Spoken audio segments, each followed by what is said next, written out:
Alright, hello, hello, hello. That should be better than the other copy of the game. Alright, so we got a new loco here. I've been playing with this for quite a few days now. So I'll show you guys. This is the DH3, I believe. Let me bring it up. I'll bring up the wiki here. DM3, sorry, DM.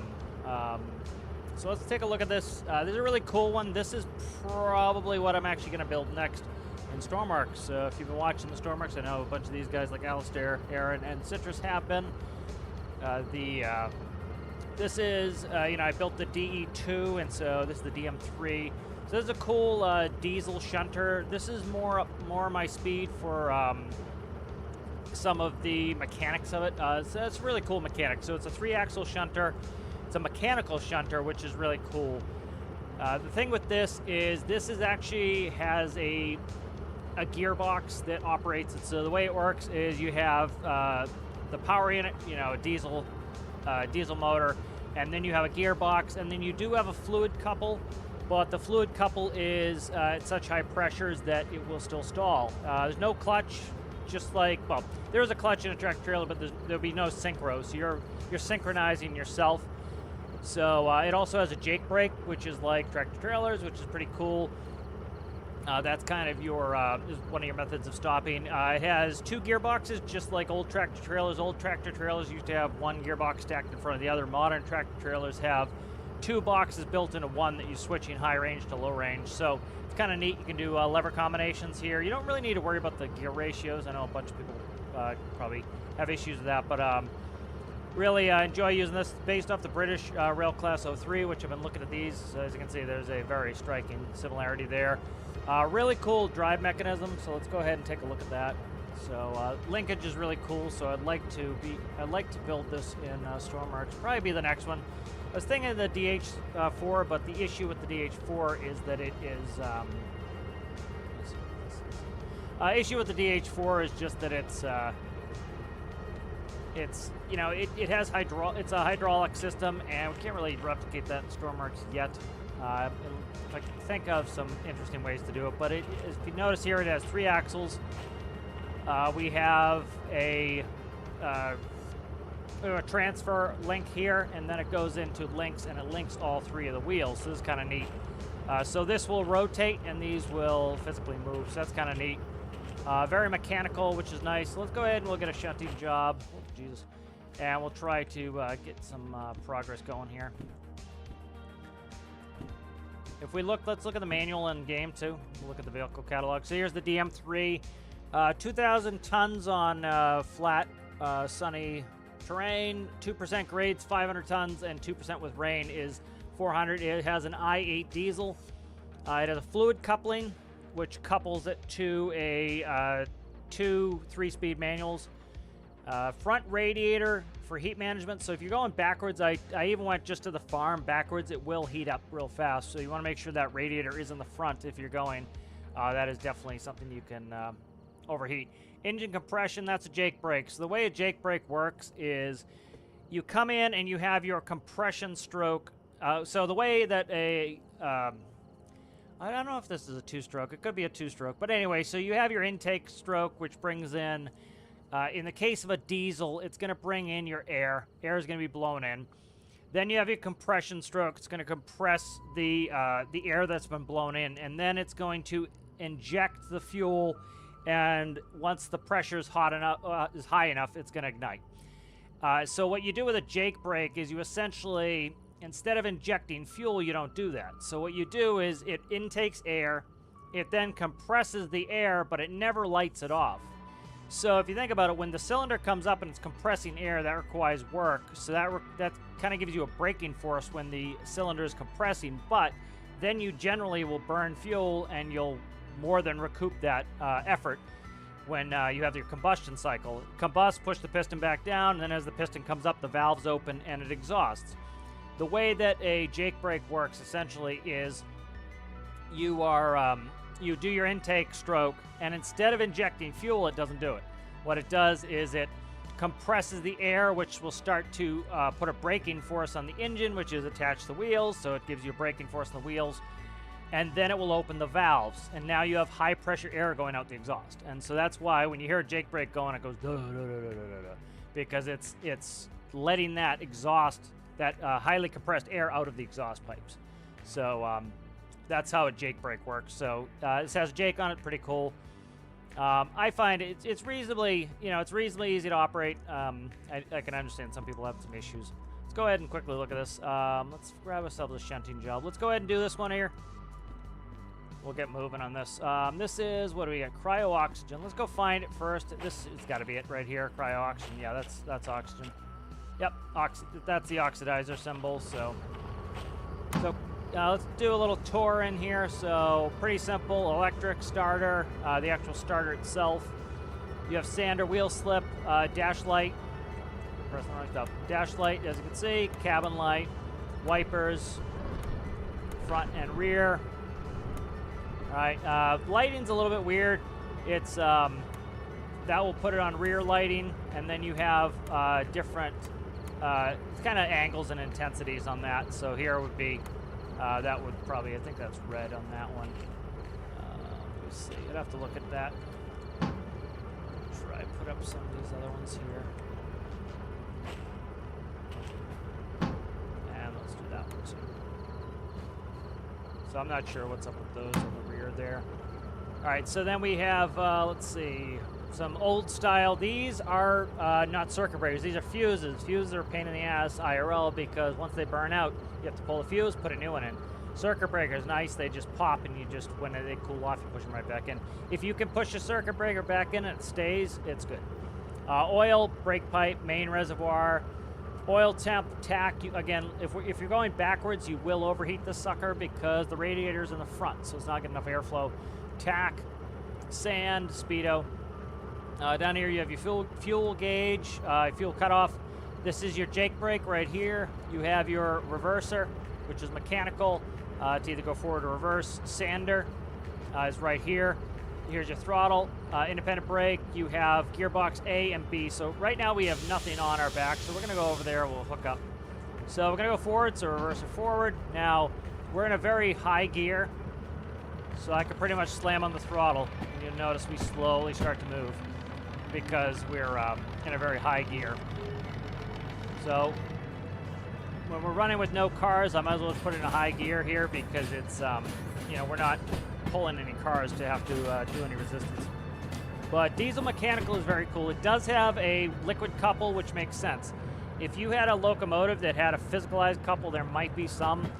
You would end up running into situations where you could easily snap the drive line. So this makes it a little bit, by having a liquid couple between, it really does make it so that you have some level of protection so that it will stall the engine out. We can stall, but it's not going to rip it apart, likely.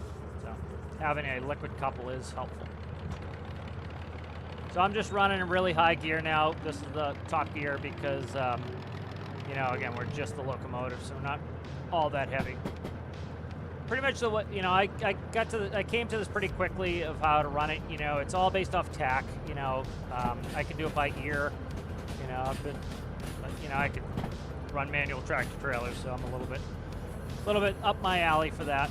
And then a little bit of Jake brake. And because we're throttled down here, we're not going to get much Jake brake action. All right, so now if you look at our tack is nice and low. There we can downshift. You want to make sure you're not downshifting too early. If you understand how mechanical gearboxes work, essentially what's happening is, if you think about it, let's say you're in 5th gear, right? And you're going 50 miles an hour, that might only be 1,000 RPM.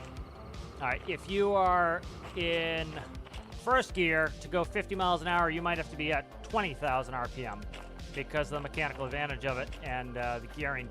And so you're never going to be able to get the motor to 20,000. That's why you're never going to be able to get it in that gear, So you got to be careful of that. As you upshift, you should be able to upshift pretty readily, just like you would in a tractor trailer. You're under the gear. It's putting less pressure on it anyway. Downshifting, it's going to cause the revs to come up. So you have to keep that in mind. You can't over rev it. Oh, it's going to run into problems. Let's see. Well, the brake's off. All right, so now we're definitely not going to want to start in. There's quite a few cars. So this here is our lowest set of gears. Go forward, and Jake needs to come off. And I've not actually accepted this yet, so let's accept it. I just want to hook up first to save a little bit of time. So it's got to be going to A7L. That's the only place we can unload here. All right.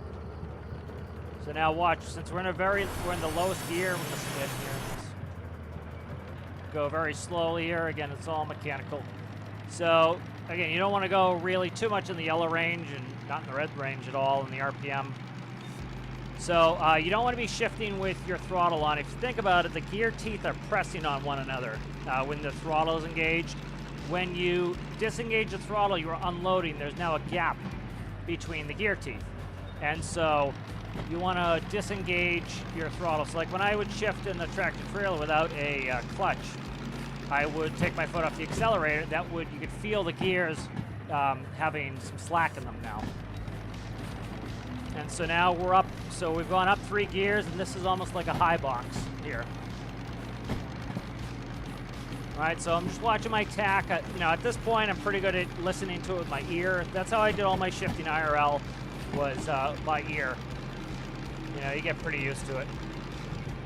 And now, so you can pretty readily go up in gears fine, because you need to understand the relationship with the tachometer. If we go up to the 80 mark here where it's yellow, and we upshift, we know it's going to drop. We're going to put less stress on the engine. When you downshift, it's going to rev it way up. And that you're going to get into problems there where the engine can't spin that fast, and then the wheels are putting resistance on it. And so that's when you're going to grind, is you're not going to be able to ever get it down that low of a gear yet. So you need that tack to drop. So we're way too high to be shifting. So let's go, let's go ahead and put some Jake brake on. You'll notice Jake brake is gently helping with slowing the tack down. We're going downhill, so we're not getting that too much on that. Let's go ahead and just watch the tail here. So got a long one going on here. I should go back and check the switches here. While watching my tack here, I could probably go down a low gear there. As you can see, we jump up a little bit. And we're still not quite clear. I'm gonna walk all the way back there and check out the where we're going. I think I came off a different line last time.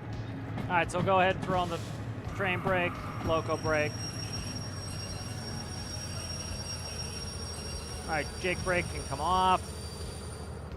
Go into neutral, and then I'm gonna want low gear for this. Now we'll head back. All right, let's go ahead and we'll flip this one. Yeah, we're going in there, so we just need to grab this. All right, good.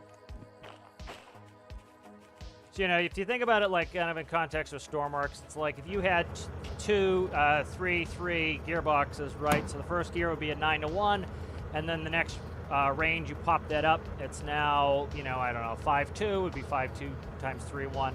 So you're walking them either up or down.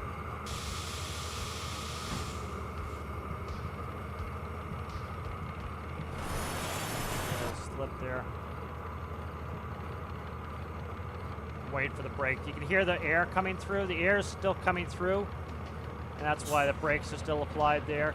So I'm just giving a little bit of back pressure there. And you can see now we're moving. Yeah, it's trying to move with the brakes on. So it's a long train. It's going to take a long time for the air to exhaust out. Because remember, the power unit is providing all the air, so it's it takes quite a while for that air to finally get to the rear. And so the brakes in the rear are going to come off last. Same thing with a tractor trailer. All right, let's, so you notice we're way up in the red range there, so I'm going to take off my throttle, which is going to cause me to unload a little bit. I'm going to go up a gear. That caused the RPMs to drop. Coming up, letting it climb again. I don't want to go too fast here anyway, but... All right, we get up towards the top of the range there. We're going to go throttle off, kick it up another gear, and that's probably as fast as we want to go here. I'll try to quickly catch chat while we're doing this. I'm just going to take off a little bit of power. There's a long Johnny, so I want to be careful. How's it going, Citrus? How's it going, Guard Halo? Good to see you, Guard Halo. How are ya? Good to see you, Alistair. How are ya? It will show on the wiki what the gear ratios are. It looks like it's 1-to-1 and then going below that. How's it going there, Oscar? Dump the clutch. There's no clutch. There's literally no clutch.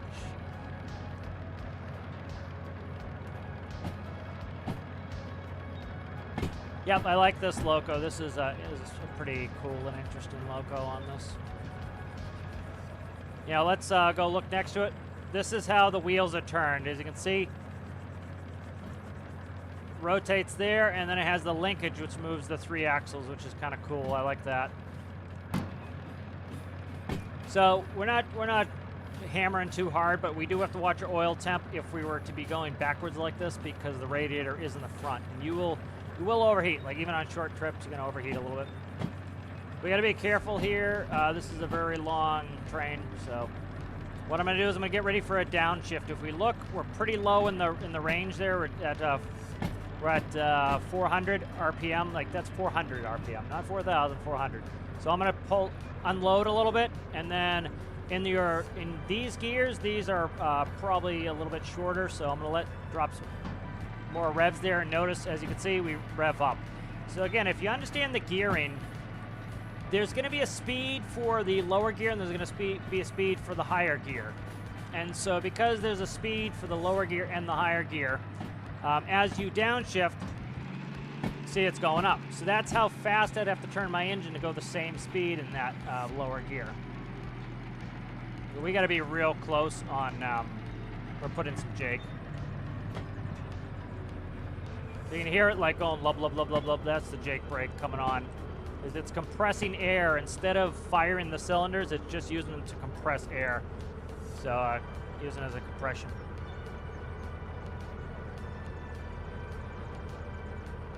And again, it's just a reminder. I'm trying to get my average up on Twitch, if you don't mind, if you would also watch me there. Once I get affiliate here, I'm happy to stop. I'm not going to keep asking everybody, but it's just a pain for me to get that affiliate because I have to get the average. So if I go under one of the days, it makes it tough to catch up. So I appreciate if you guys don't mind to tune in there if you don't mind. And I'll stop bugging you guys once that's done because I have to get to, or I like to get to affiliate. So the main thing for me now is the average.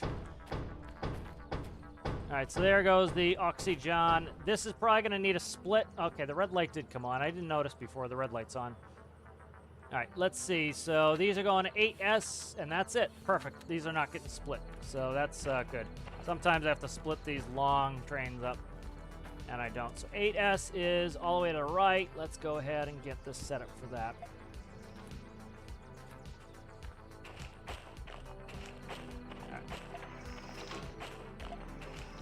All right, good. So we're all set for that. So it's a neat locomotive. It's pretty powerful, but you cannot link them. So they're not linkable. So because you can't link them together, still going long distances, it's still best to have multi-unit. All right, so now watch, we're empty. So instead of going just the small gears, I'm gonna go big gears. I ground a little bit because I overshot on that throw.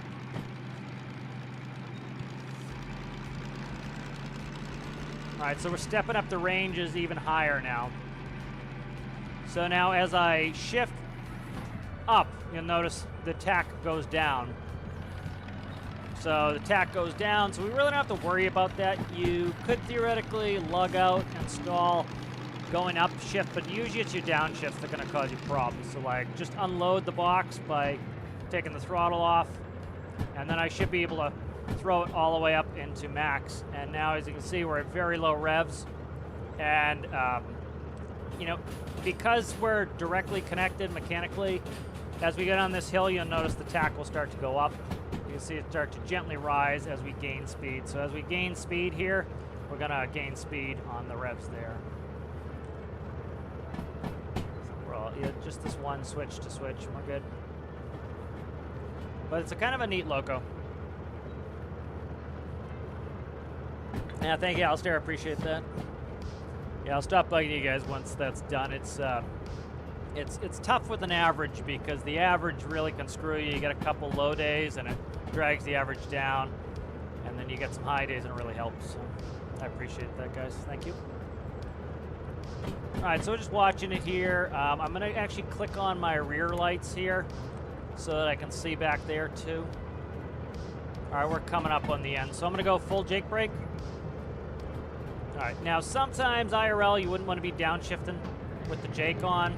Doesn't seem to bother this. All right, and we are clear, and we're light, so I'm not going to worry about downshifting too much. There's another downshift there, and we'll start pulling downshifts here. I'm just watching that tack is the best way to do it.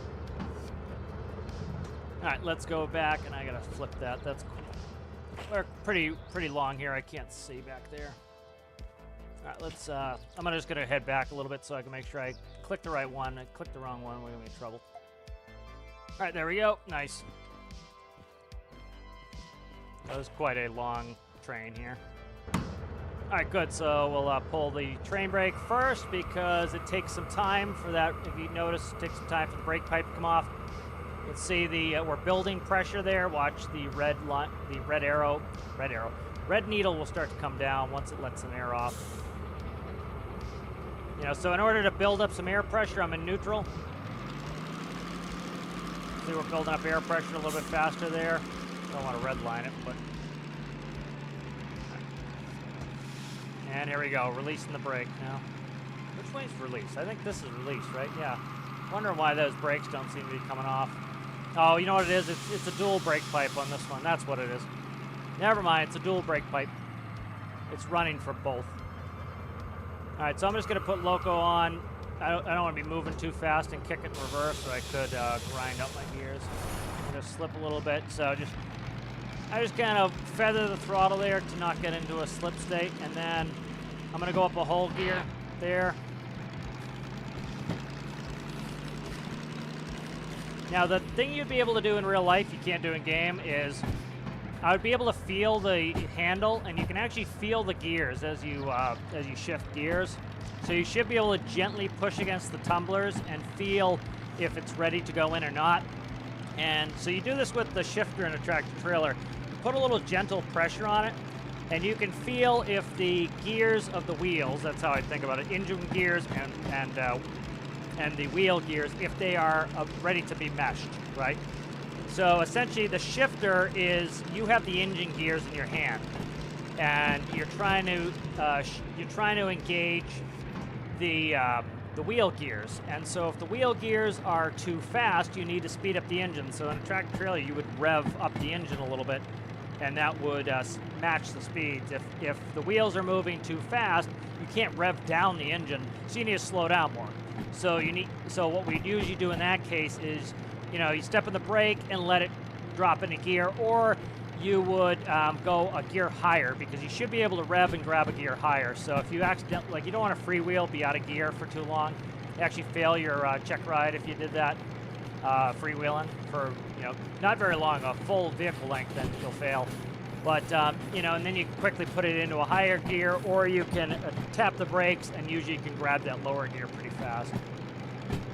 All right, so I think there's something, yeah, there's a flatbed in the alley there, so we gotta be careful. So now we're gonna use the actual mechanics of this to help us slow down. So we're gonna put in some Jake.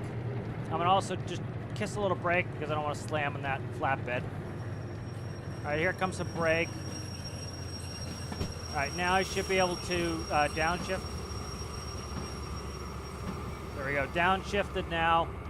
All right, and now we're gonna pull off the Jake, and I just wanna make sure I'm not gonna actively slam into that. There is a flatbed right where we were going, so I just wanna make sure we're not actively slamming into it. Maybe there wasn't, was there? Okay, I must have just been seeing things. I thought there was a flatbed there, so I was afraid to hit it.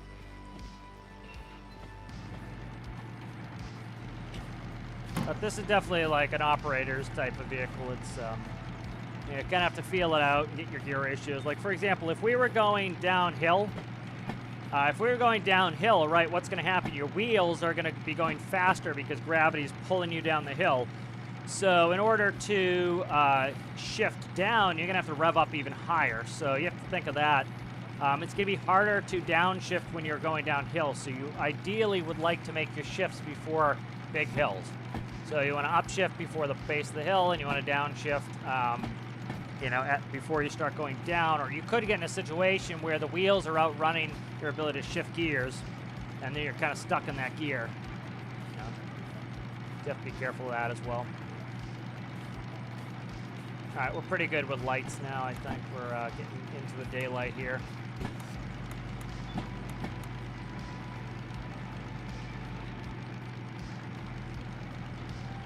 See if I can get the DE6 unlocked.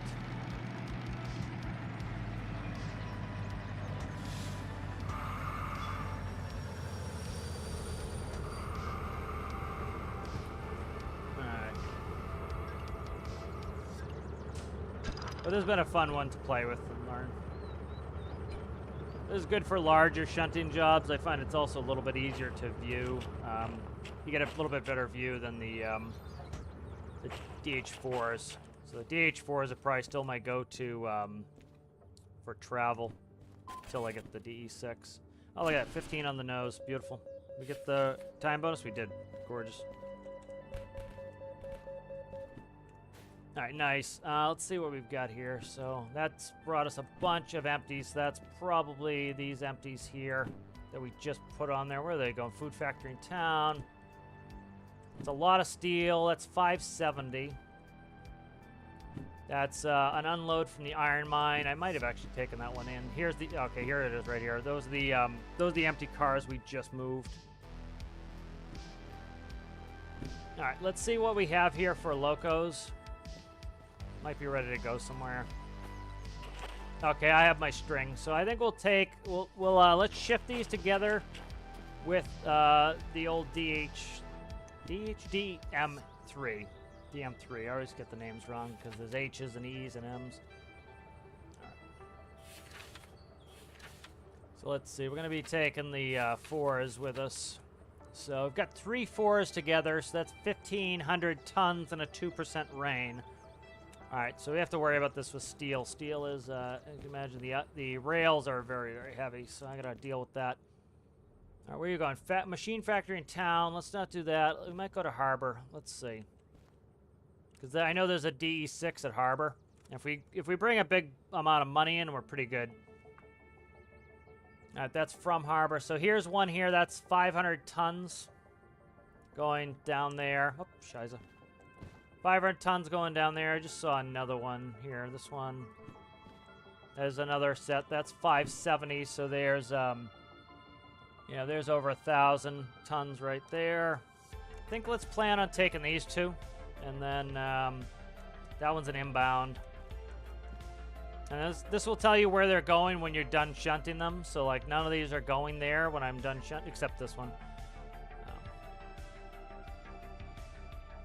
Yeah, this one could go to 171. Why is it? It's 3 pickups. See, I'm afraid of filling this one with 3 pickups because it could be in the middle of something. So let's not screw around with that too much. Oh, Jesus. Played Stormworks today, so we have a bunch of wrong key controls. All right, so let's hook these together. So we have a 3, 6, 8, and we have a 3, 6, 8, 9. So we have a 9 and an 8. So we should be able to find these. And they're probably going the same place. I assume they're these 2 here. So let's see. 1, 2, 3, 4, 5, 6, 7, 8, 9, 10. Is it 10? Let me count this one. 1, 2, 3, 4, 5, 6, 7, 10. This one's 10, so that's one of them. This has got to be the other one over here. That's the 8. So 1, 2, 3, 4, 5, 6, 7, 8. Yep, these 2 are going together. All right, so let's see. Let's pull the front string on. And we'll line these up. So we'll do this before we accept them so we get the money for the time bonus.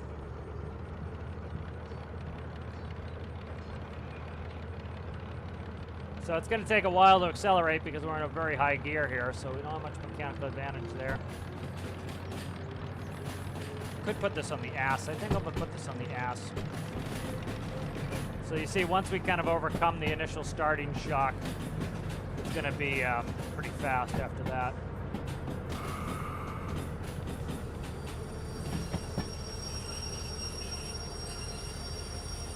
Alright, so I think what we're gonna do is we'll grab this string right here. Shit. And then we'll tag it on the ass of this one. And then we'll go get the DH4s for the actual trip.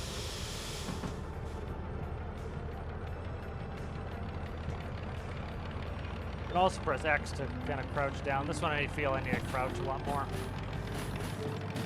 Alright, so I really don't want to go too fast in this couple, so we're going to go ahead and we'll throw up the engine brake, and I should be able to pull down a big gear there. And then we should be able to pull down another one there. And the nice thing with this is the, you know, once you get it down in the lowest of range, you can pretty much get out and walk next to it, and it's nice and slow here, so pretty much brings you right in at coupling speed. But I really like the mechanism. You can even see the brake shoes here are kind of neat. You see the airlines going into the brake shoes, and they pivot off here and then press on the actual wheels themselves, so it's kind of neat.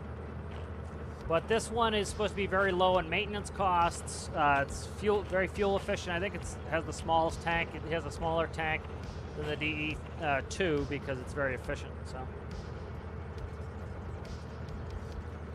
but we're just going to couple these together, and then I'm going to switch the fours.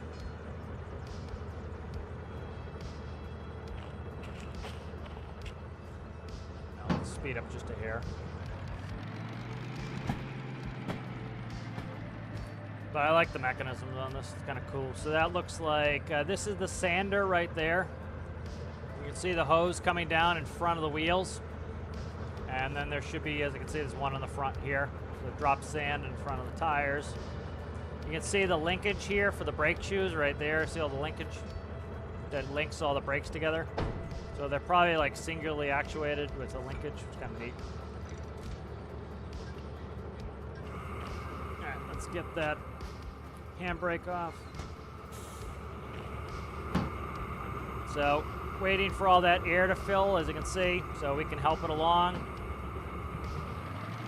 by revving up to get the compressor going. You see we're building air pressure faster. That air pressure builds. That lets the brakes come off. So do that in tractor trailers too. You rev up to try to get the brakes off faster. All right, so this sucker's gonna be heavy, so I'm gonna leave it in 1-1. And then we're ready to pull a little bit. So I'm gonna just kind of rev it up. Personally, I like to get it to about the yellow line. I don't like to over rev. Throttle to idle. It's sometimes hard to get to idle. And go up a gear.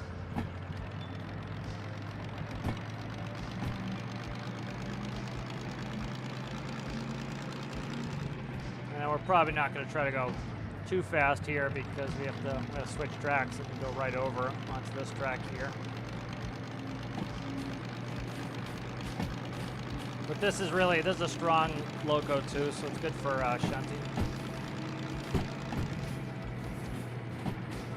And then, you know, downshifting is going to help you. To slow down. But look at our tack. Our tack is way too high to be downshifting. So we'll throw the Jake brake on. That's going to start giving us some braking force. Personally, I like to get south of 400 before I do a downshift. A little bit of grind on that one, but that was because I overshot it, I think. And then we're down below 4, so there we go.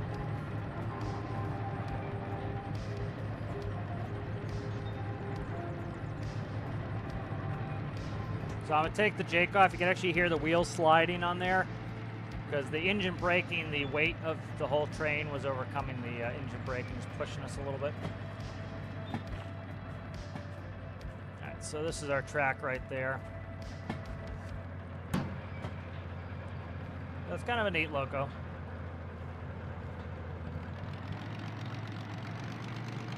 horns right here.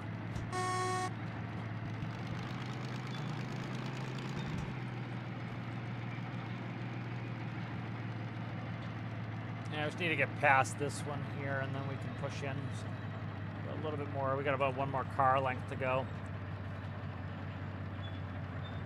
Be nice if they covered some of this rust up. Needs a paint job badly. So it looks like if you look, it has notches. It looks like I saw a couple of the ones this was based off of on YouTube, and it looks like they have, you know, you can do dual controls, so you can sit on either side, especially if you're shunting. You figure if you're on this side, you want to still be able to run your controls. So this one does not have it, where you can do duals. And then you can't pull it out of gear until you're pretty much stopped. If you imagine the wheels are still connected to the gearbox, you're not going to be able to pull the gear until you pretty much get stopped. So we'll watch our brake here. You see it's taking a little time to come off. And right now we're off and we're running.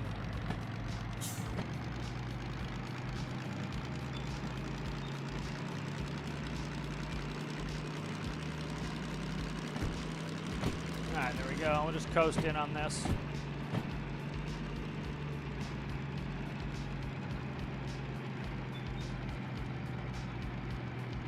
That's interesting. It's kind of surging. I wonder if the surge is from the weight pulling us, the actual cars pulling us. Because it was like, it was speeding us up, it was surging a little bit, so I think it was the cars actually pulling us.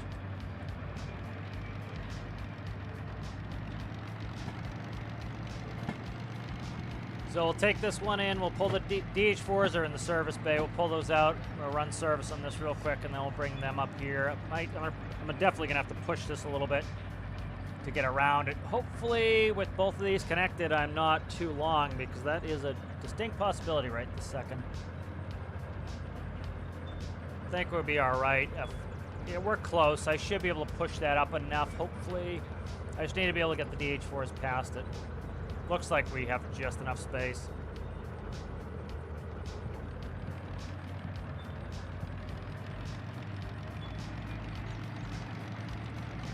Yeah, I think we're just barely gonna have enough space.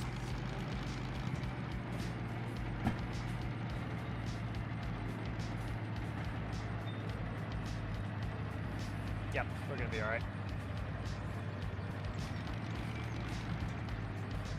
Would be neat if they had dualed up the controls so you could stand on the other side and do it.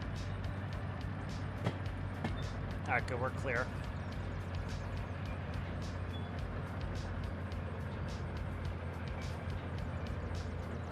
There we go. We just bumped. Right, let's go ahead and we'll connect. Try to figure out where this ends here. Yeah, so I like to do these pre-shifting like this and stick things together that, you know, you pretty much just need to count most of them.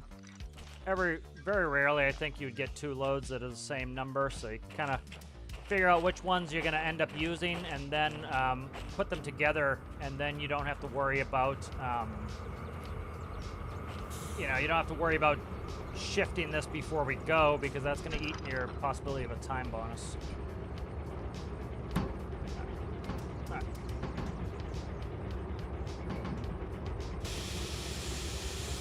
Brake.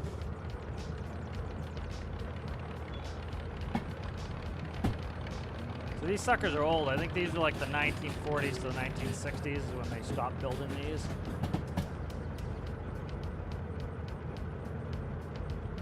Alright, that's a lot of steel. Let me catch up a little bit. Looks like a horror game, yeah. Especially with all the rust on this sucker. Need a little bit of paint on. Yeah, the D6 looks pretty good.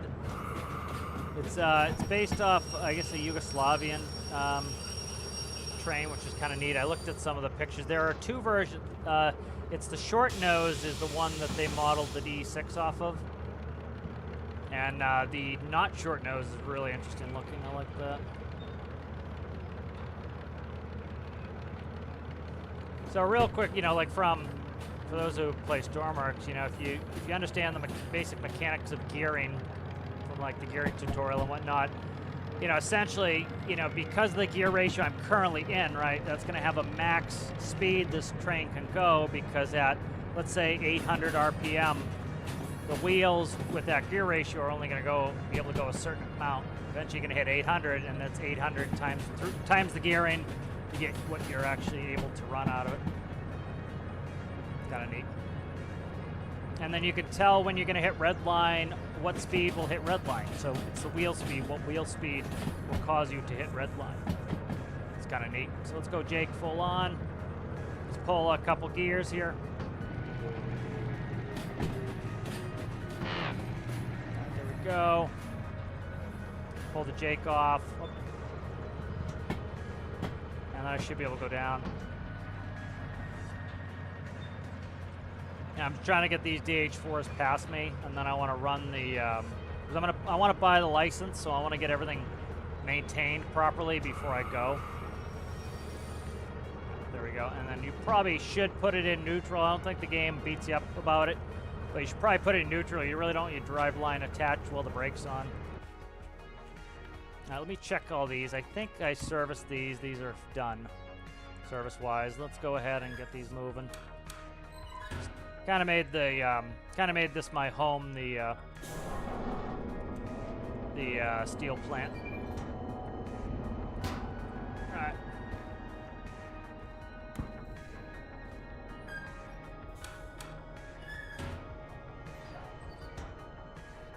I think these are serviced. If not, it's not a big deal. As long as they have fuel, we're good, because we can service them down there. It's just I need that DM3 serviced.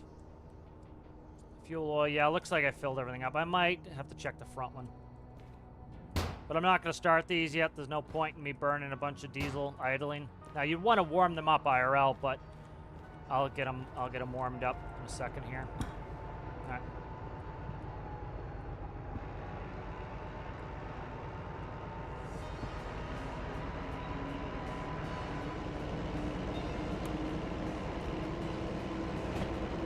I do like these DH3s, or DH4s rather.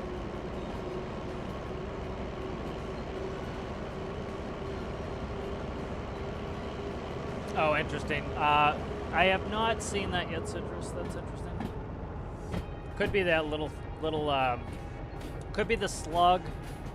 Could be the new electric micro shunter, which I actually started building before I got to the DE2.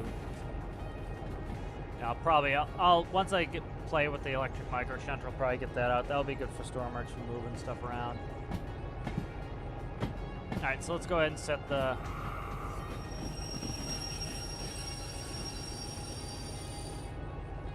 All right, good. All right, I'm gonna go fire these other two up. Not that you really have to worry about actually warming things up in game, but I would want to be warming them up IRL. I want to get that oil heated up and moved around.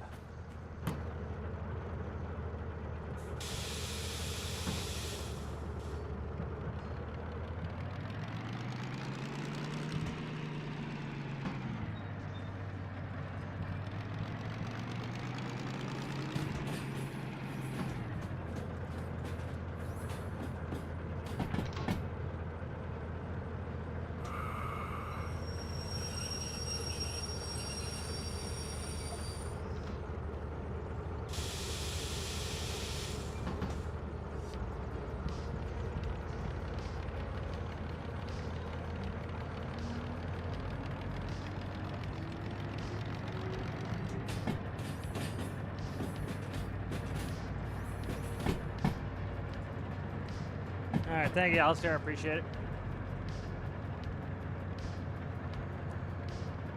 All right, so fill these up. This actually has 2 diesel fills on it, so that's kind of interesting.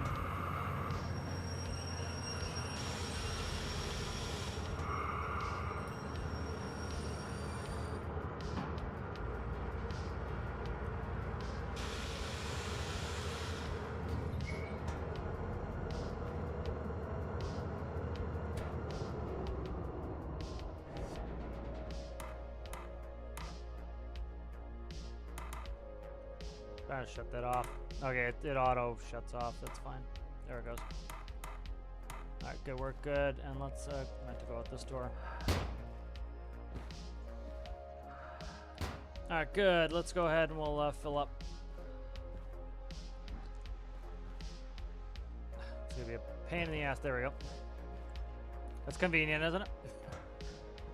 We have to get a step stool out every time to fill it up. See, like, this thing used bare, like, I've been driving this around for a long time, and this is only 2,900 in fuel. Like, this is the most fuel efficient of the locos.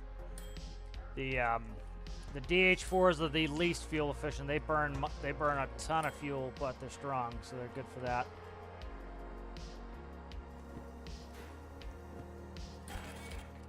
All right, not too bad. It cost me 12 grand for all I've done with this, which I've done quite a bit. Most of it off screen. Shut some doors here, and then I'll be ready to go here.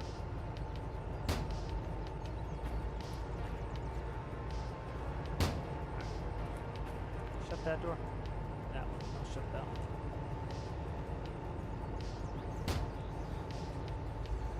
All right.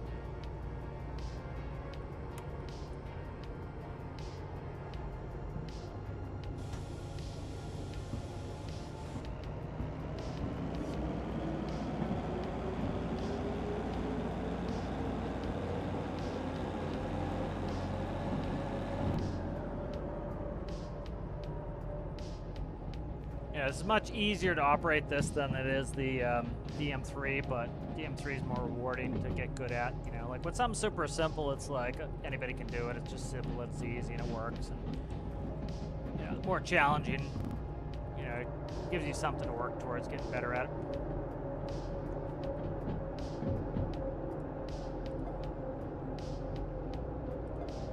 There we go. All right, good.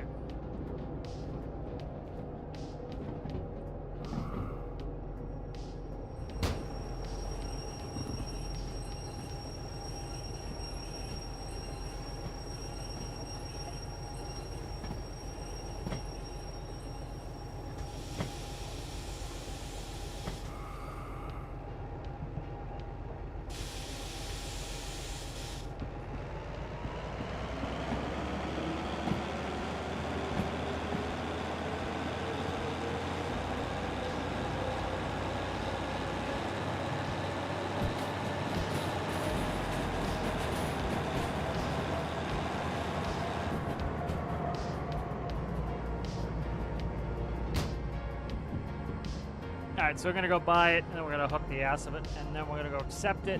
We'll quickly do a quick walk off. I'm not gonna check all of them, but we'll check the ass ends, make sure we have the right ones, which those are the only steel rails we have here, so very likely that is it. This one's pretty cool. This one looks like steel U-beams and spools. Spools are very scary to me.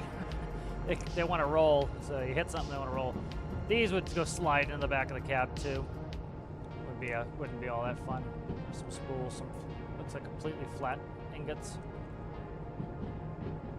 Like you don't need that much steel to really be huge weights. All right, let's start putting on some hydraulic brake.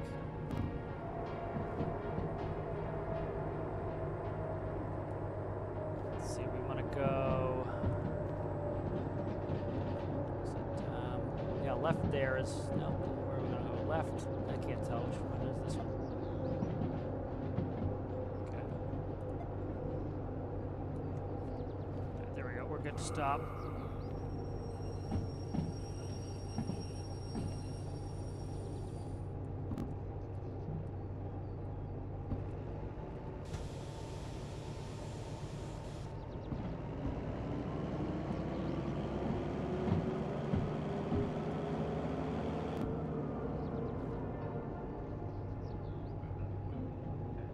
Set of triples is pretty strong, so we should be good with this.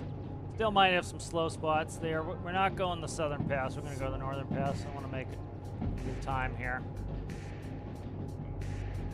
I know there's a DE6 at Harbor. Harbor has a lot of good jobs. Much as it's kind of a hike to get down there sometimes, it has good jobs.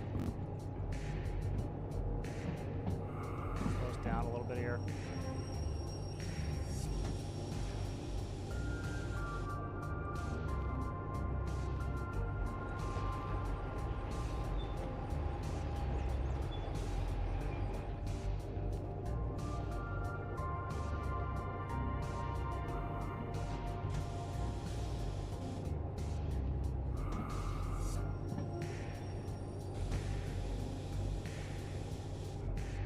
So because this is hydraulic, when it's in gear, as you can see, it wants to walk us. You know, when you use an electric traction motors, it's pretty much sending 0 to the motors, but in hydraulic, you're in gear, so like, can't pull it out of gear while we're moving that fast. But see, now we're up against it. All right, so now I should be able to set my brake and put it in. Oh, you know why? I had the hydraulic brake on, so now we can set it into neutral. Putting back pressure on the hydraulic system. Now we're all fired up. We're all fired up, so warming up nicely.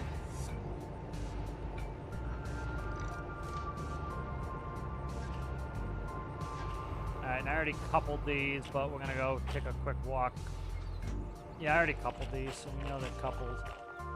And I'm gonna go ahead and, so now we'll turn these in, that way we'll get the time bonus if we make it there on time. So what is this? Did I not? What's that? Oh, okay, that's, I was like, what is this extra one? Need that, that's just operating costs.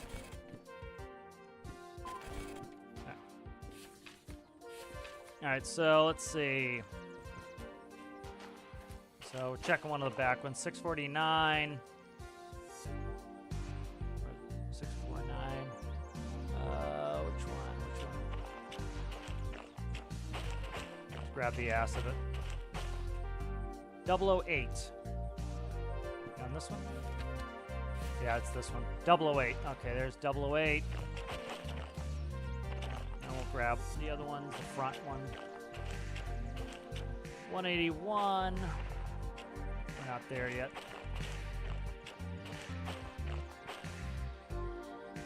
And 002, so it'd be right here. So 632. Coupled. Yep. All right, we're good to go here. Now we'll check 404 on the front. Now we should be good to go here. 404. Yep. Okay, good.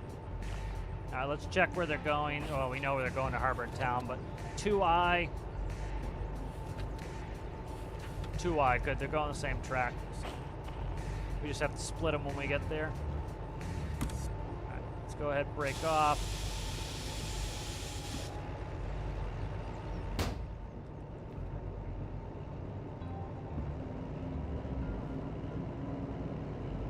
Start getting some switches going here.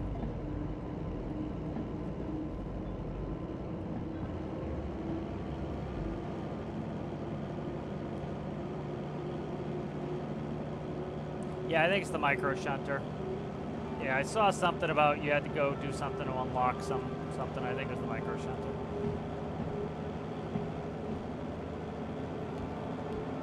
All right, lights forward. I can't remember which way we're going here.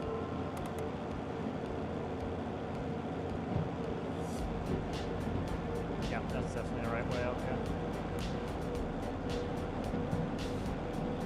All right, so we're on our way here. Going left, and then I think we have a downhill section here, and then we're going to go to the north side. That's a lot faster than the Southern Pass. Some of the wood going into the wooded areas is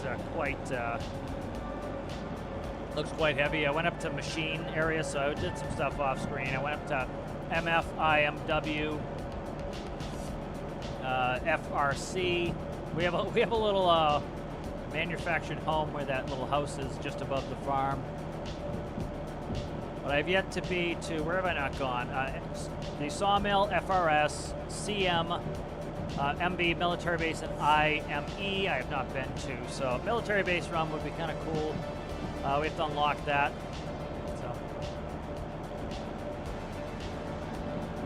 So watching temps here. The oil cooler will come on at some point.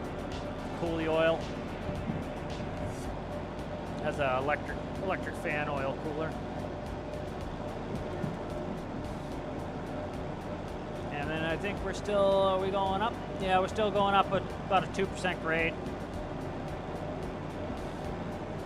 So I need to watch temp here. I'm just going to get right up on. See, there's the oil cooler coming on. And if you notice, the temp slowed down as soon as the oil cooler came on. And it actually looks like it's just barely dropping. I did. I missed you, Alistair. Glad you're back. Glad you're back.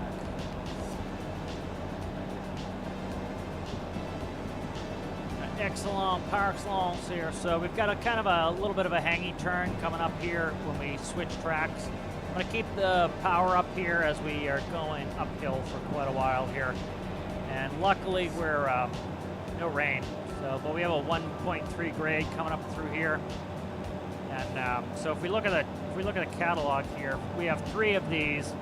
So we could do 1.8 thousand tons through a 2% grade in dry conditions. Essentially, we're down to 1.5. Let's see where we're actually at right now. That's 456, and the other one's 5 and change. So it's not that heavy anyway. We should be fine for everything, but if it was raining, it's 2% grade, we're going to be going slow. We're 1 point something, like 1.2-ish around there. So we're not that much under what our max with a 2% rain. It doesn't mean we're going to be able to go fast. It just means we can do it, All right, we're coming up about 0.2 from the switch. This is a big uphill section, so theoretically I could hammer on it a little bit harder, but there's no point. We're coming up to our turn here. All right, switches to the left, so that's where we're going.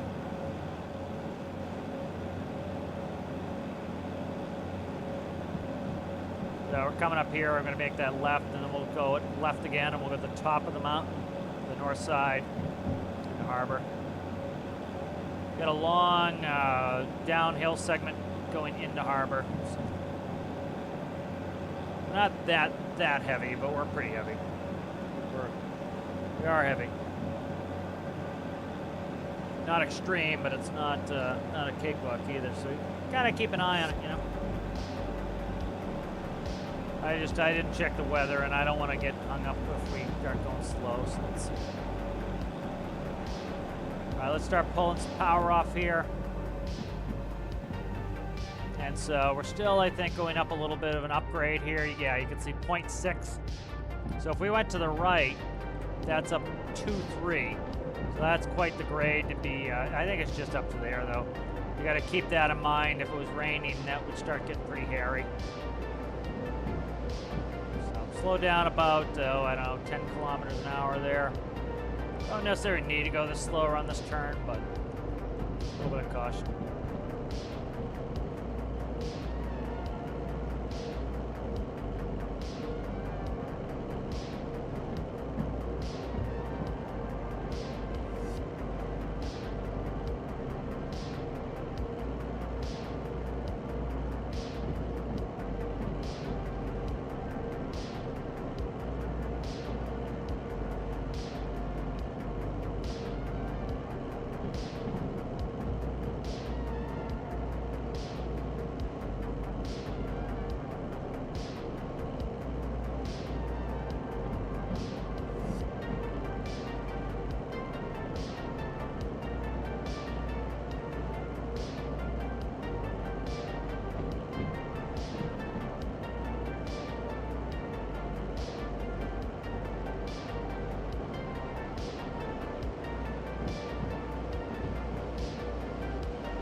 We can hear the oil cooler on.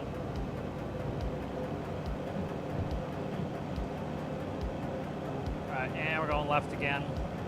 See, left there.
So we got a little bit of sun too. We can actually see the mountain. Sun.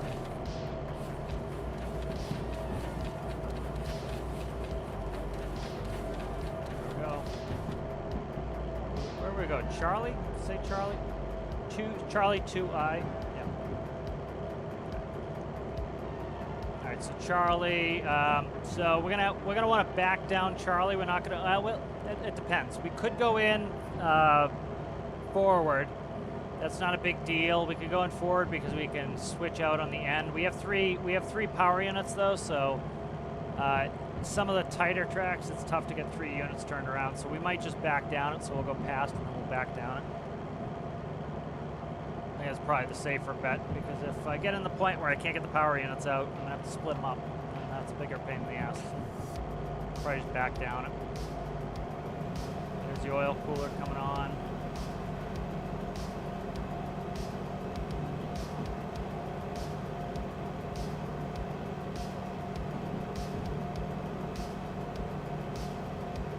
Quite a few locomotives sitting up at the steel mill there.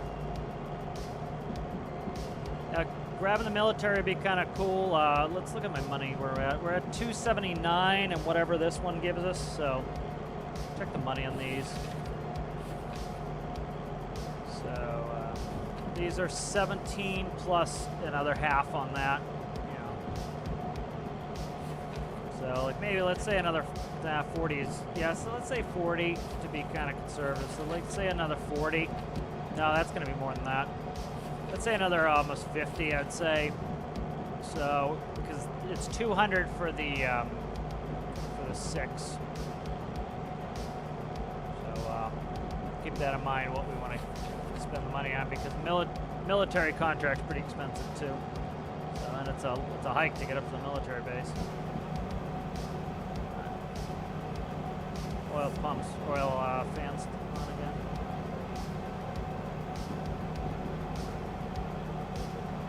Alright, so we got a reasonably smooth set of tracks coming up here, and then we go a little wiggle waggle in the mountains. So try to keep the speed up a little through here.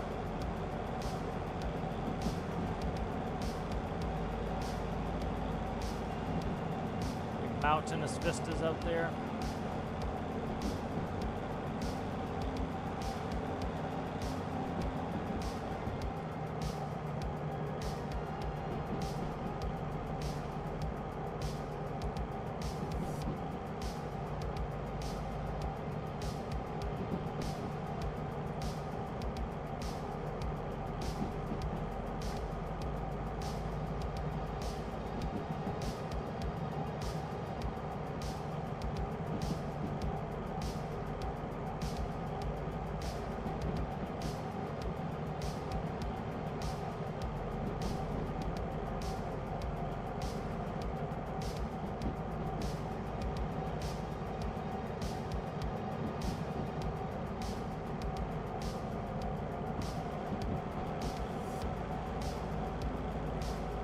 Trying to take advantage of kind of these fast areas here. We go into kind of get a big hanger of a turn there right when we go into the Wiggle Wiggles.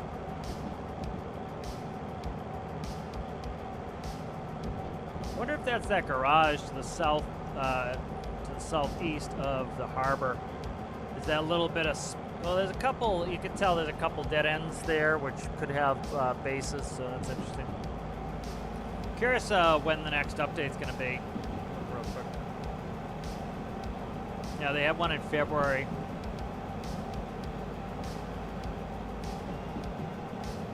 This game has regular updates, but it's not like as regular storm arcs. The funny comment I laughed at, which was, oh, they're finally giving us something for free from the storm arcs devs, and it's like, dude, most of the updates are free.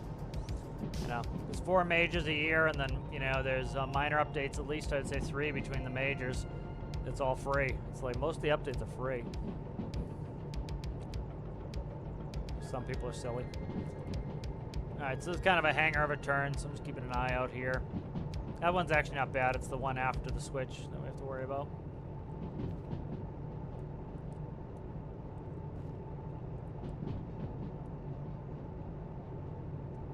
Try to keep the speed up a little. Oh, yeah, don't spoil it. I'll figure it out eventually. All right, here comes that switch here. So let's go ahead. We'll put on dynamic brake. It's not that bad of a turn, but sometimes with the switches, I don't want to. I really don't want to derail. So it's, you know, the amount of time we make up going another 20 kilometers an hour for all of like 30 seconds is not worth derailing either. You know? Not worth it.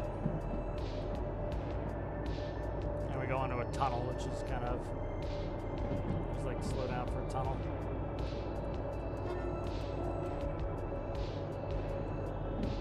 And this goes down 1.1, so start going into a downgrade on this one. So downhill section coming up.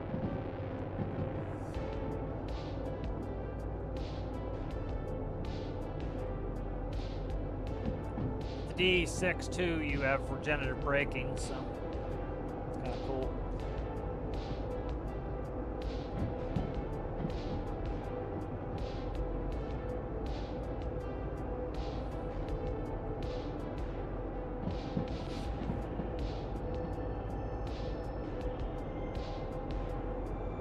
Oh, a workout.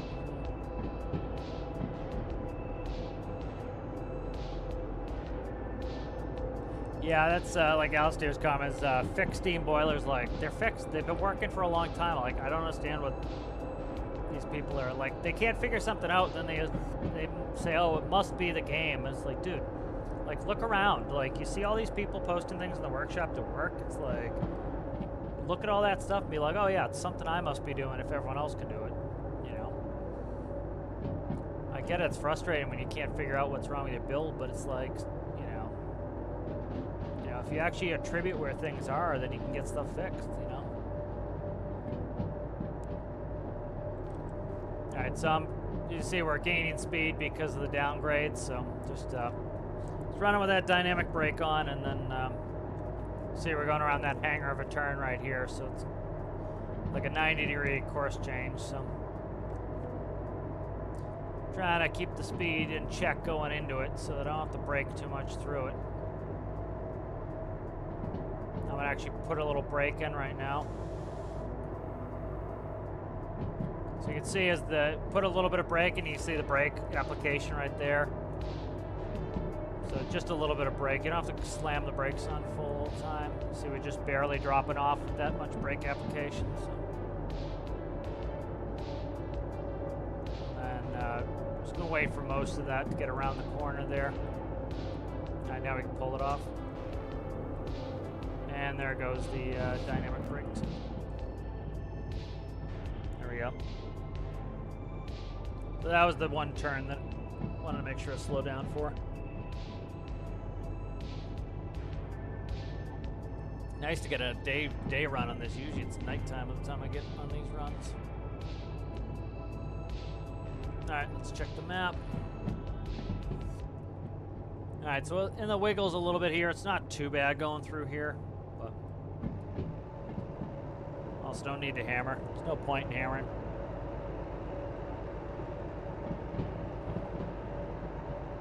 Yeah, the constant fixed steams. Yeah, I saw that. It's silly, some of the comments. It's just like, it's tantrums is what it is. It's just tantrums people are having. You know, my favorite too is like nobody asked for this. It's like, dude, just because you don't want it doesn't mean that nobody asked for it. They literally had a poll. Whether it was the right decision or not is irrelevant. It's the fact that they asked people what they wanted and people told them what they wanted, and they've been giving people what they wanted. Just because it's not what you wanted doesn't mean that the people voted for it. A bunch of people were like, oh yeah, well, you know what? I didn't get a chance to vote. Okay, well, they announced it. You didn't vote. Well, that's, you know, that's kind of on you. You know, I didn't vote. I wasn't here yet when the vote happened. You know, it'd be silly for me to say, well, I didn't get a vote, so it's irrelevant. No, it isn't. It's, you know, it's like if you were 17 and they had an election and you weren't able to vote yet, you know. Doesn't mean you should have voted, and, you know, at the time you were ineligible, so.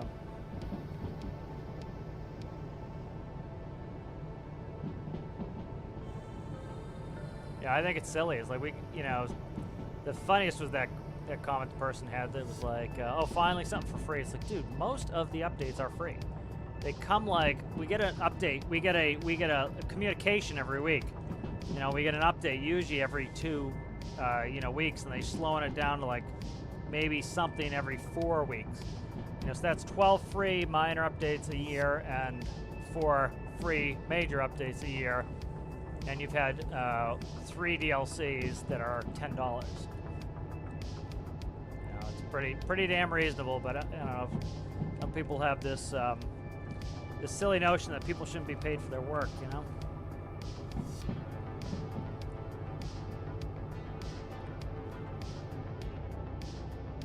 Eventually, when you know you can't make a living doing something, you got to go do something else. It's like if they can't make a living building the game, they got to go on to something else.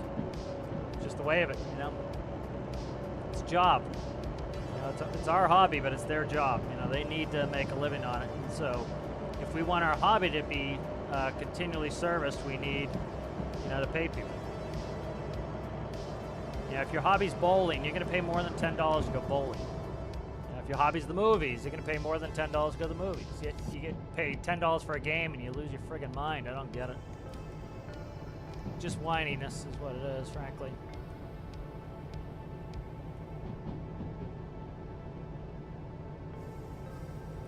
I think it's the first time I've made it down here the whole time during the day. All right, we got a long downhill string going on here, so dynamic brakes, come on. Dynamic brake is coming on. And we start putting in quite a bit of brake here.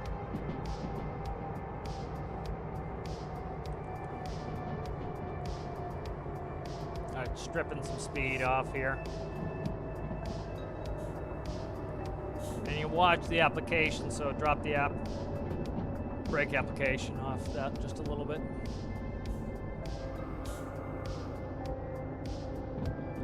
Plan to do some more Stormworks tutorials. I gotta get on this tutorials train again.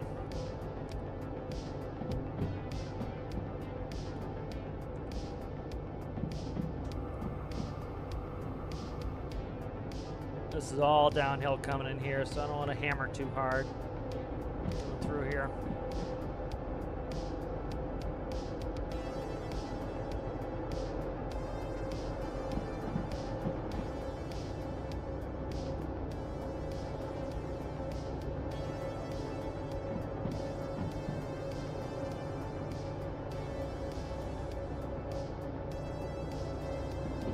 See, we're going down 2.3. That's why it's such a bitch to get out of here sometimes when we're heavy.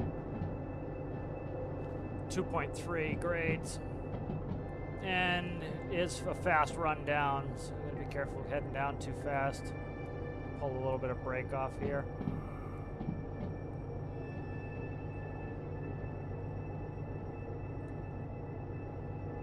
Pull a little bit more off.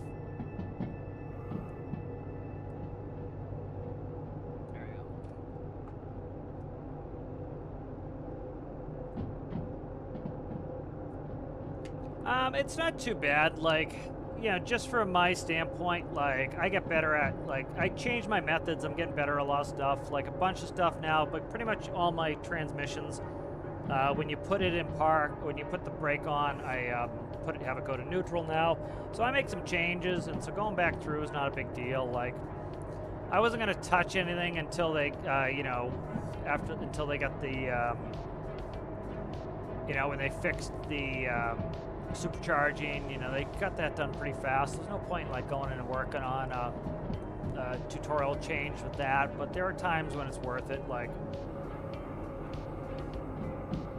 yeah, a bunch of people can't cool stuff, but they're asking unrealistic things. Like, there was something today on the official where like somebody's trying to, they had an engine that was doing 32,000 S-watts and they were struggling to cool it. And my question would be, why do you need 32,000 S-watts? What are you doing that you require that much power? Like, I can't imagine what you'd need that much power for. You know, unless you're trying to make an oil tanker go 400 miles an hour. You know, like something silly like that. So it's like, you ask unrealistic things, you're going to need unrealistically large engineering. So the reason why, like, an oil tanker goes very, very slow. Why? Because it holds a huge amount of oil. And it doesn't need to go fast. It's going to bring, you know, enough oil for a month.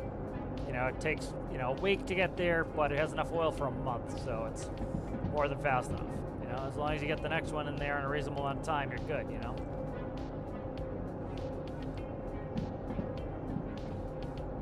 So we got to think about all the cars are still on that hill back there, so you don't want to really take off the brake too early because they're still back there sitting on the downgrade. So probably we can pull it now. All right, so we're going to go past Charlie again with the triple unit. I'm not 100% sure that we're going to be able to turn him around effectively, so we'll back into Charlie. So 2i. Right, let's watch these switches here. Okay, that's good. That one's good.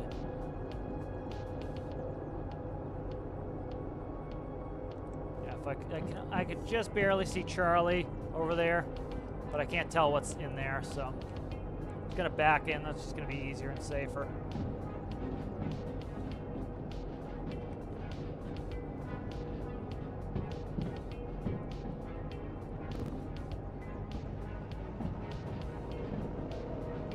And there's the D6s over there, right there. Have another 4 sitting in there. We have the Steam Loco would be kind of neat to check out too. I haven't looked at that really yet. That's this one, I believe. Is this it?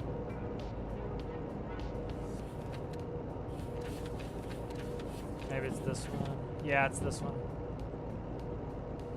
This one's the big hauler too. All right, so we're gonna go past Charlie here. We're gonna back in, and I'm gonna try to look down there while I'm coming in.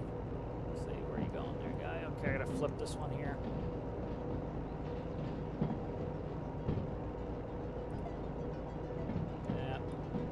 Yep, that's what we want.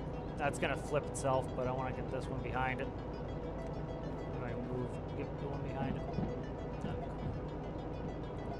There we go. All right.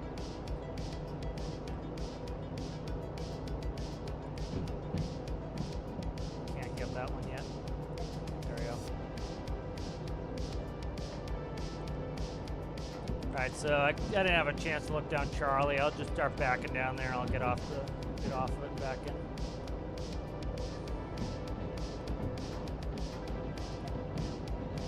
All right, there we go. Now we're pretty much set to back in on there once we get clear.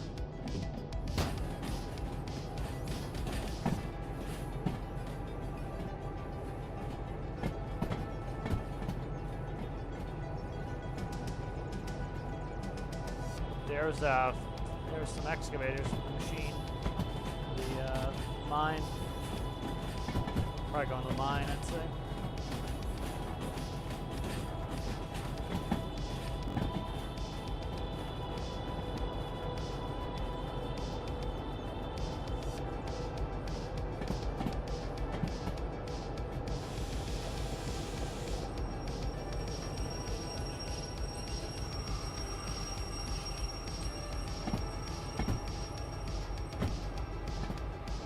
Probably just cleared it there, but I'm gonna actually go all the way down there and check it in a second here.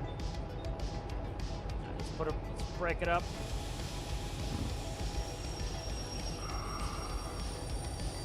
Alright, let's go down there and get this set up to go down there.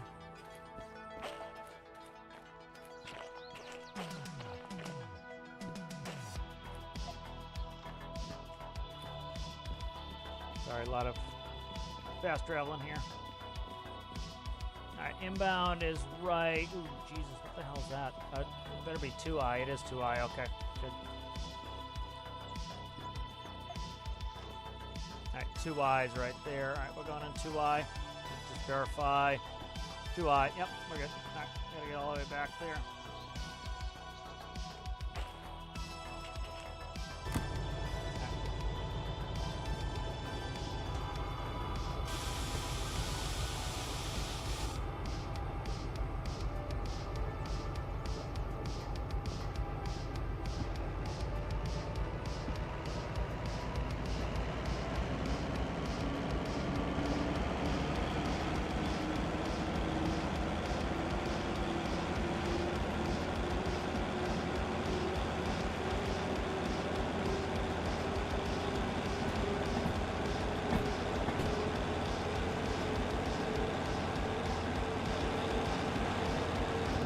Yeah, right after the pressure update dropped, there were a bunch of issues with moving liquids. They made some good changes. Like some of those changes that people thought like, oh, we can't sink ships. So a bunch of those changes were they had to cap out pressures. That's like when they had to pressurize liquids. Was a lot of that was trying to fix some of those problems. And I think it's in a pretty good state now. Like, you know, I'm having no problem cooling anything.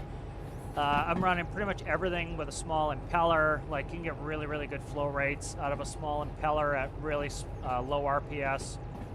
So I think that's kind of my way to do everything now. I'm pretty much using heat exchangers on all my ships, which is one of the ways you'd really run it. So as long as you're getting good flow rates, you're pretty good. The problem is anything where you're having to use a fluid port, the flow rate's pretty junk. And so that's, I think, that was another balancing thing I think that they did for, you know, because again, you go over 4 atmosphere, you die from pressure. And so you can't make it so that, like, for example, you turn on a pump and instantly the room floods with 60, or let's say a small pump. Like if you turned on a small pump and it instantly went over 4 atmospheres, you'd start to die just trying to put a little bit of air in the room. And so I think that's why they did some of those fluid port changes. And you know, it's kind of a, well, sorry, you got to change the way you do some of your cooling so that you can also have airlocks and moon pools and some of this. You know, I wish they just, like, I think it would be better if they just said that, like, hey, you know, we have to reduce the flow rate on these. I know everybody was using, like, just raw water cooling, but that's not realistic. You know, there are some small boats that use raw water cooling, but for the most part, they're having to do liquid-liquid heat exchangers, or they're using actual heat sinks in the hull, which is what they use. And so we had to go to a more realistic system for cooling because, you know, we would have other negative consequences because of pressure. You know, IRL, they have 400 million different types of pumps, so we can't have that in game. We have a couple different types of pumps. You know, and so that's what I would personally say. You know, as the devs, I would have said that. You know, I'm like, this is the balancing pass we have to do. It's balancing at this point. You know, some people are going to think we overbalance. That's the end of the state of compromise. You know. And that's what I think. That's one of the reasons why I think the fluid ports are like they are. Is, you know, you grab even a small pump. They very, very, like if you watch how quickly things pressurize, you know, it would take you like probably a second to kill your character by pressurizing a room. So you know you have to have some semblance of you have to put the brakes on it a little bit, you know, and that's what they were doing, you know, and I think that's what they ended up doing with the balancing pass was they put the brakes on it a little bit, and of course, you know, some people, they have their fun ruined by some of those balancing passes, but they're necessary at the end of the day, you know. Kind of have to say, hey, you know what, we're going to get slower rates on fluid ports. It's going to piss off some people, but it's going to fix 9 other things that are problematic, and that's, I think, what happened was, you know, there were just so many other things that could have been, you know, game breaking. It was, you know, it'd be game breaking if every time you tried to pump air in or out of a room that your character would die. You know, that would be game breaking. You can't have that, so. You know, but a lot of players don't think of that. They don't think of the other unintended consequences of changing these things. Those particular people. You know, I think most people are reasonable. It's just the loud people who are unreasonable. There we go, 32 minutes. This is a pretty good run. Yeah, you give me this money, honey. Let's see where we're at here. Yeah, so that was 31. Nice. And that was 25, so good muns on that one. Let's go ahead. We'll check our fees. Pay the bills.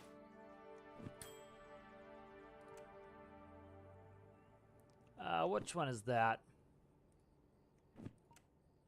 That's okay. That's got to be the ones I'm in right now. Yeah, they're ticking up on money here. Let's go service those. Actually, let's not right now. You see, they're ticking up because we're currently burning diesel right now. The nice thing about the harbor here is an absolute shitload of jobs. The problem with the harbor is that they stick them all on top of each other instead of organizing them. So I have to move them all to see what the hell I'm looking at here. Might the stuff we brought in here to, all right, this is a short stack. Short stack is on the ass. All right, we'll take that, and we'll shunt our own stuff here before we do anything else. This one here. All right, good. Let's take these orders here.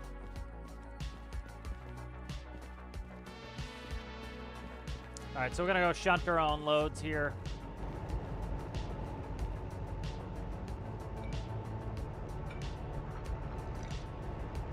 That's something the D6 is not designed for, is like the visibility is terrible. So shunting your own stuff is not great. You know, these are mainly shunters, so they're kind of designed for it.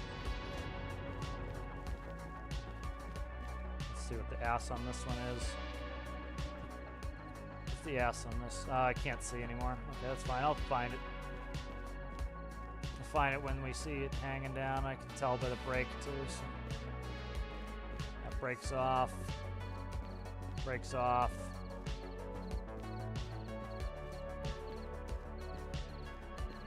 Gotta be careful. It says there's 2 loads here. So we gotta be careful of this here. All right, it says 2 drop-offs, so we don't want to accept both of these, or else we're gonna be in deep shit where we run out of time because we have to split them. So let's fix this. All right, so these are gonna go to the unload track, and then yeah, these are gonna go on the unload track. I'm gonna split them again, and then I'm gonna accept the whatever's on the front. And we'll do that one, then we'll go back and we'll split the ass, and we'll accept that one as well. Okay.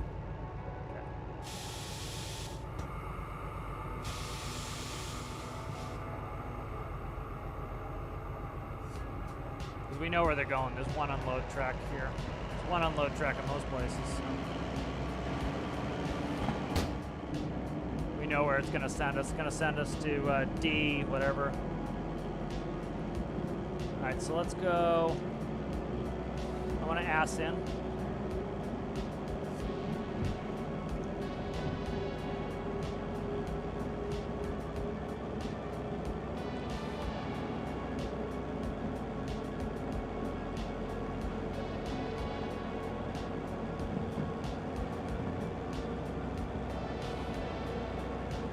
Yeah, this game's really detailed. That's what I like about it. You know, it's like when I'm looking for some more detail, that's what I like about it, is I like the ability to like really pick our loads and figure out how we want to operate them. You know, the ability, I really like the ability to couple, like, the train games don't interest me at all. They're just like, you're just in the cab the whole time. That's kind of boring as shit to me. It's like, I want detail, I want a lot of detail in my simulators.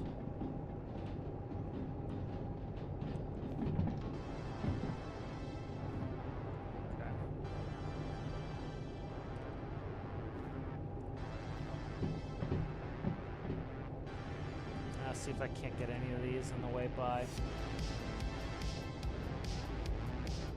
Oh, it's hard to hit that one.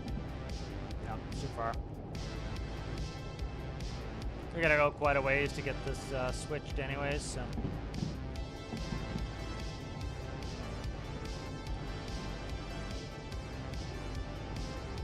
I'm gonna walk the whole thing off and go check them all. Again, I don't want to go in forwards. You know, I have space to turn around in this one, but it's going to be a bigger pain in the ass. So, plus, I want to ass in on this one specifically for the reason that by assing in on this one, I can drop the back set of cars, and then I only have to accept the forward set of cars. There we go. All right, let's go ahead and break up, and then I'm going to walk all these switches off.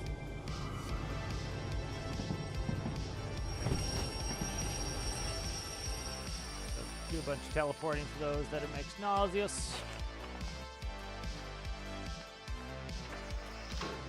Alright, so we gotta go down on the D track to get rid of this stuff. Or unload it, rather. Put it on the ships.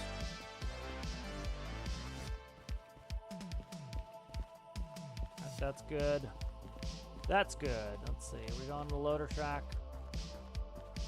Nope. All right, there we go. So we're all set now to go back. So I'm not even going to accept the thing until I get it in the unload bay.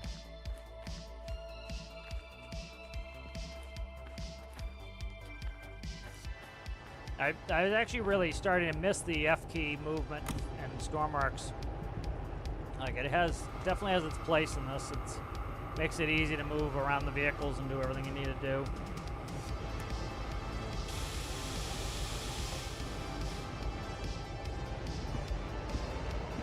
Alright, so we're pretty much good to go all the way in there.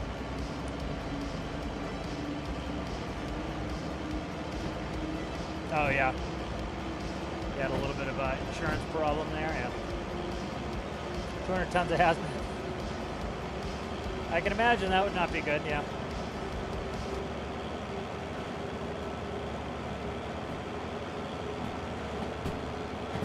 Yes, I agree. I really like the sound stuff. Sound occlusion is really tough. Like, for example, Escape from Tarkov just had a big patch. Oh, this is the heater, the cab fan right there. Oh, neat. The heater here. Can I turn that on? No, the heater. Can't turn the heater. You know, Escape from Tarkov just did a big sound pass. Like, it's been like 5-6 years for Escape from Tarkov. Like, you know, people have been asking for sound change forever. But those things can take a ton of time because some of them are coded hard into the engine too. And it's like, do you rip the entire engine apart too? So it can be tough. But I would love it if they would. For example, be able to muffle light and sound. Like, you can see, like, one of my issues I have with Tethys being steam is it sounds like a rocket engine going off when the diesel furnace is running, and you can hear it from closer than I'd like. And you can also see the red light of it, through the hull. And so that sort of stuff. But, as much as I think it sucks when it's like that, it's like, could be a big engine thing that's, like, just is the juice worth the squeeze, as they say?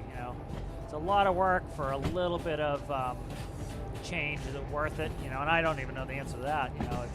It might be, it might not be. It might, it could take them a year of solid work, and then, like, people are like, oh wow, you guys just changed this, and it's like, you guys asked for this. We worked a year on it, and now and everybody's like missed the regular update. So it's like stuff like that. It's like, it's a thankless job sometimes, and it's like, I can't imagine them going through that constantly.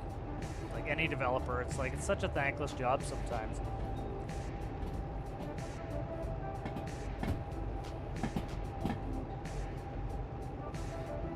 Because, like, you put in the thing that a bunch of people have been asking for, and they go, oh, this should have been in from the beginning, finally. And so they don't even get a pat on the back when they do that. And then the people who wanted something else with that expenditure of time were like, you guys chose this as your next thing to fix? And it's like, what the fuck? We just spent all this time trying to make our game better, and all these people are bitching, And then the people who are enjoying it are usually quiet.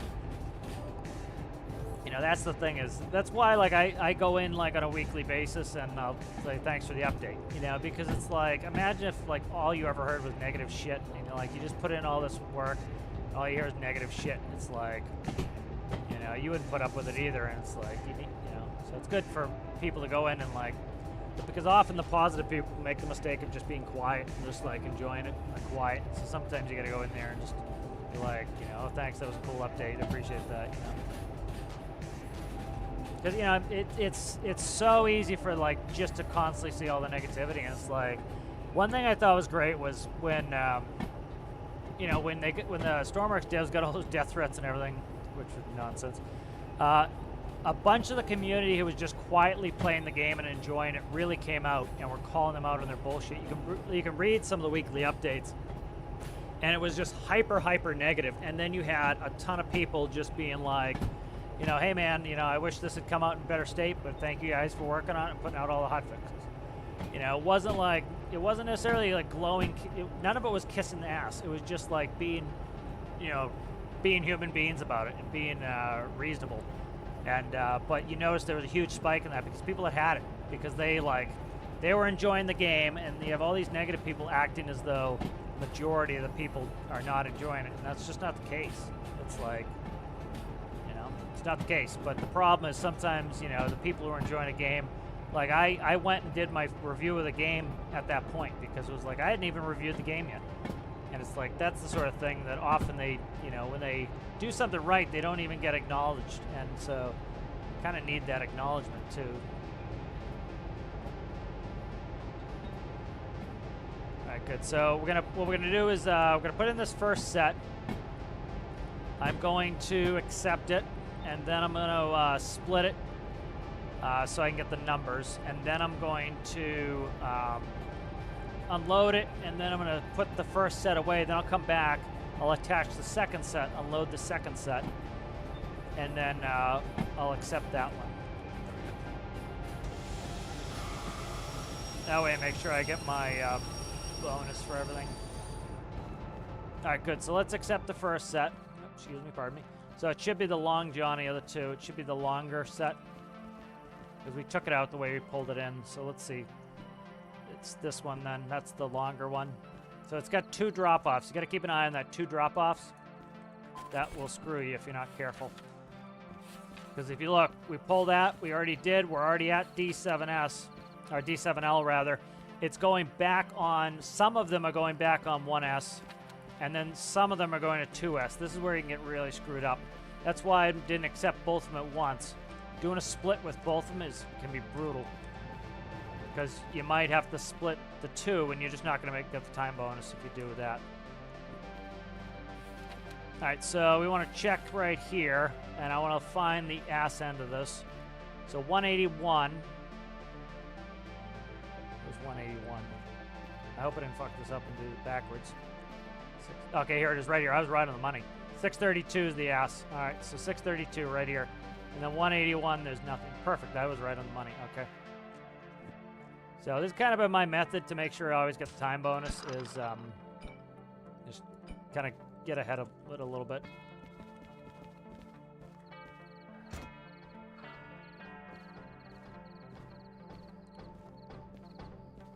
All right, good. So that took them all. Let's make sure that's at the split. It is. All right, good.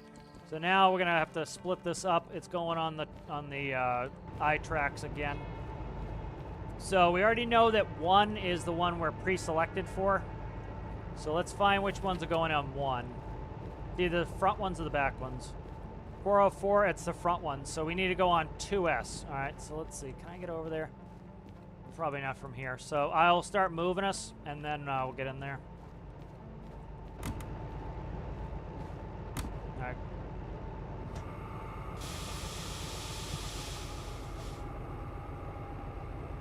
That's the other thing I like about this being hydraulic. You'll notice we'll start creeping forward as soon as the brakes are released. So you kind of just let it sit there and it'll start creeping on you.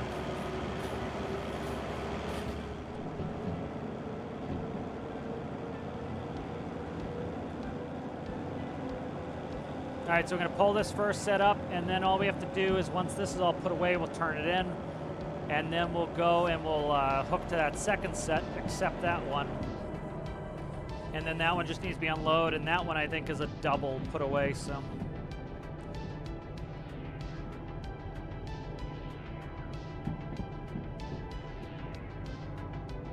All right, we want to back down this one as well. So. Yeah, with 3 locos, it's like right now I could shut some locos down, but like the diesel burn is negligible for the amount of time I have to dick around with it, so. I could shut them down here in a second.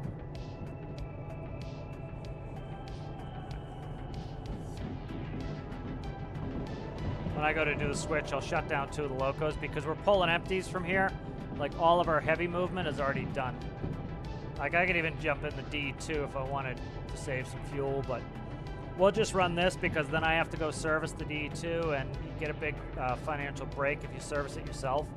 So I'd rather not have to go than put the D2 in the turntable and put it inside and fill it, repair it, save a couple bucks. You know, what rather finish with this. All right, so we're gonna back down on the C track here in a second.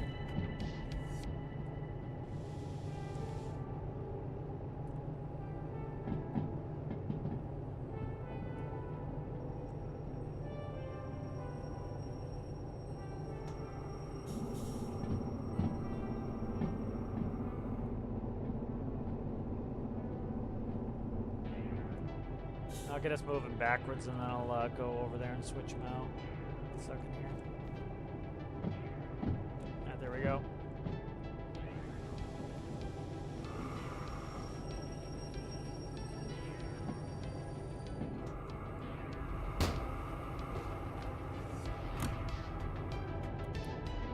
Alright, so we're going to shut these two locos down. I don't need their pulling power anymore. And they're just burning fuel like a mother for no reason. Alright, that's switched to go on a C, and then we're going on 2S for the first one. And then the front set's going in 1S. So we want to go off on... where is it? Oh shit, where am I going? Let me double check these. C1S, and what's the other one? Shit, G2S.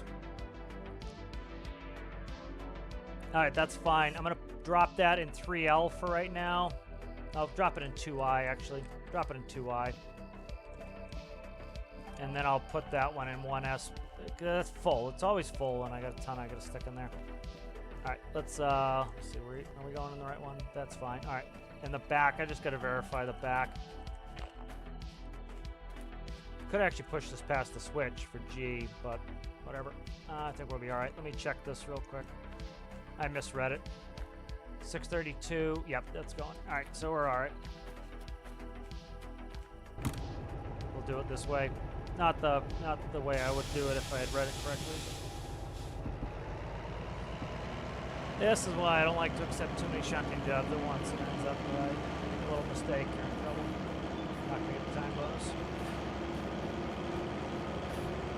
Alright, so we're going to stick that back set that's going in G2S. It's 5 cars. Those 5 cars are going to go down the middle lane. We'll detach those, we'll pull up, and then we'll put the other, whatever it is, 5 cars on the other track, 4 cars. On the G track.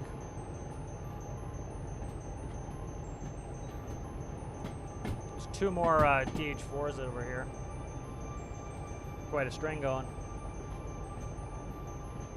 Yeah, it's usually synthwave is usually what I put on. Yeah, I agree. I think the pressure systems were more interesting than the space stuff. That's what I think was the most interesting to me. Like, you know, I've been building air brakes and all sorts of systems, like doing like so many people are still having problems with submarine ballast tanks. Like I have to do a tutorial on that. I don't, you know, people are having a ton of problems with that. And it's pretty simple stuff. It's like draw a partial vacuum. You know, just watch this real quick. Get a, you know, just pull a partial vacuum, and it's going to be easier for the pumps to pump. Pretty simple, you know. And then, you know, use some positive pressure, and it makes it easier to pump the water out. You know, it's very simple. And people like, it's not pumping at all. And literally, I don't even think that's true. They literally don't look at the liquid meter at all. They just say things without ever doing any sort of research or anything. Like, they never look at it. It's not even pumping at all. And you're like, well, what's your liquid meter showing? And they're like, oh, it's pumping, just slow. Well, that's not what you said, dude. You said it's not pumping at all. There's a difference. You know, and so it's like trying to help some of those people is tough because they're never clear. And they're, you know, they use a lot of hyperbole, and that hyperbole is not helpful when you're trying to actually like engineer something. Okay, there we go. I'm gonna put a brake on that. Let me see, where is it? Yeah, I'm gonna just put a handbrake on this. Makes it easy to connect. Oh, come on, because the hydraulic will push it a little bit. So.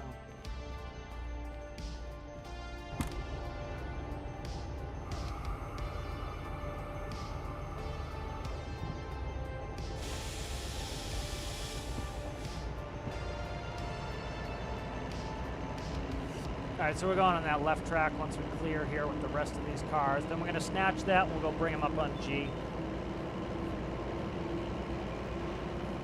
Yes, exactly. Yeah, rail ballast tanks use the pressure, you know, which it...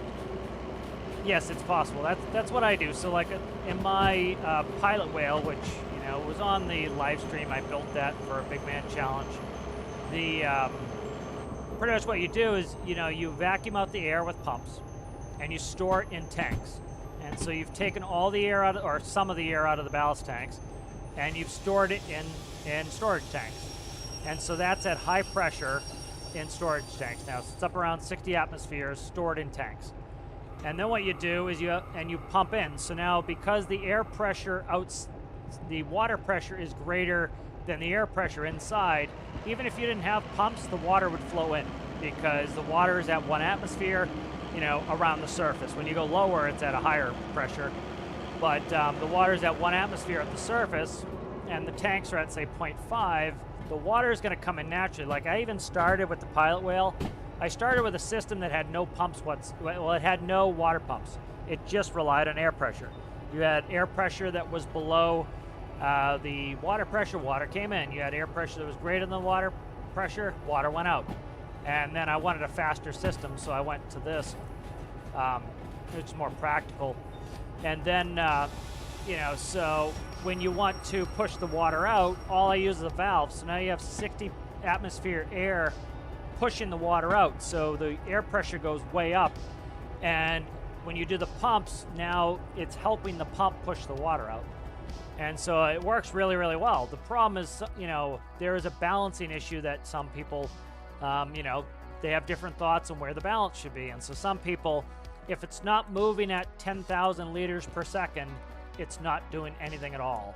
And they'll literally use those words of hyperbole talking about it. What the hell is this? Okay, we just hit now. What the hell? How far is this back there? Okay, we got some space to push.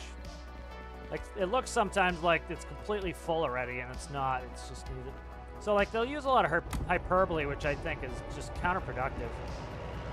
It's like the hyperbole really isn't helpful. Like, you know, I've taken people's builds that they said it's not pumping at all, and it's like, dude, it's pumping. It's pumping at like 300 or 150 liters per second. They're like, yeah, but that's not very fast. Like, yeah, but dude, you said it's not pumping at all, which meant that I just spent time checking electrical connections, like pathing of pumps that I wouldn't have even looked at if I knew that it was pumping, but just not as fast as you would like.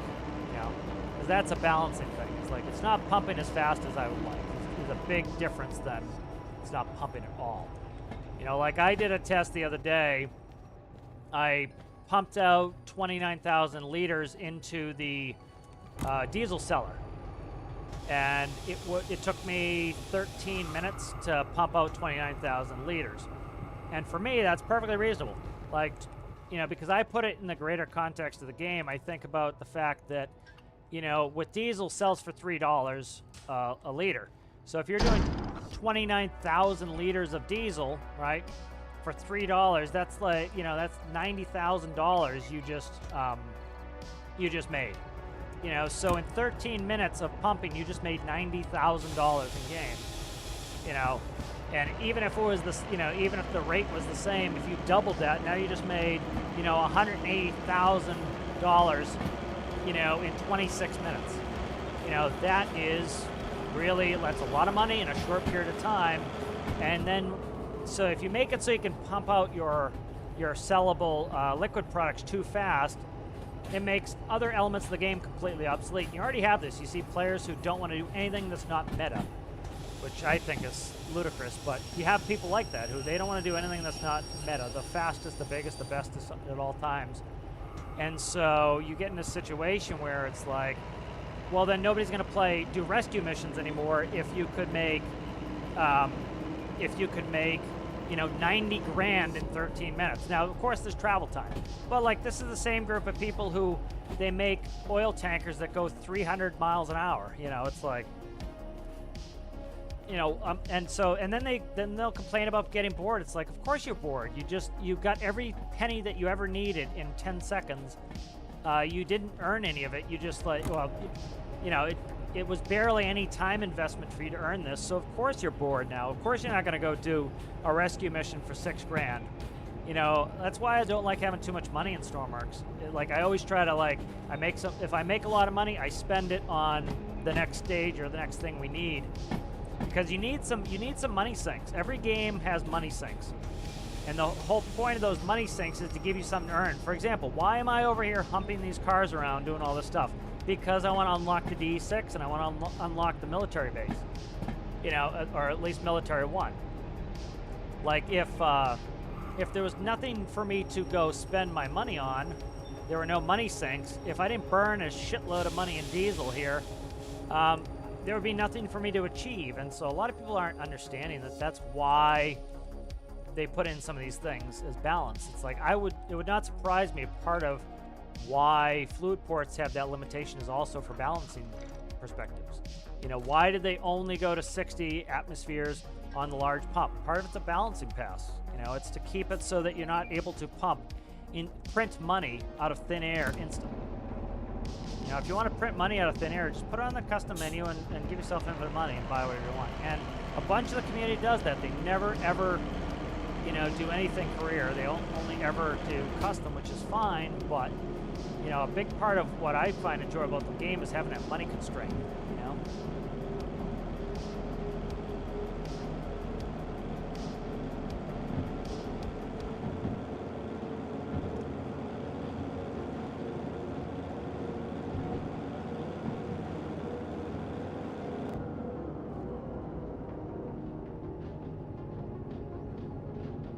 Yeah, exactly. So for like Matt's point, he says ballast is a slow way to move a sub up and down. Must have dive planes. Like for example, the pilot whale. I can dive the pilot whale with no ballast in the ballast tanks, and it was designed that way. So what you do is you get in the pilot whale, you start going, you set your depth that you want to go to, and the dive planes will use the propeller and push you down to the depth that you've set, and then. As you're doing that, you're filling your ballast tanks to neutral buoyancy.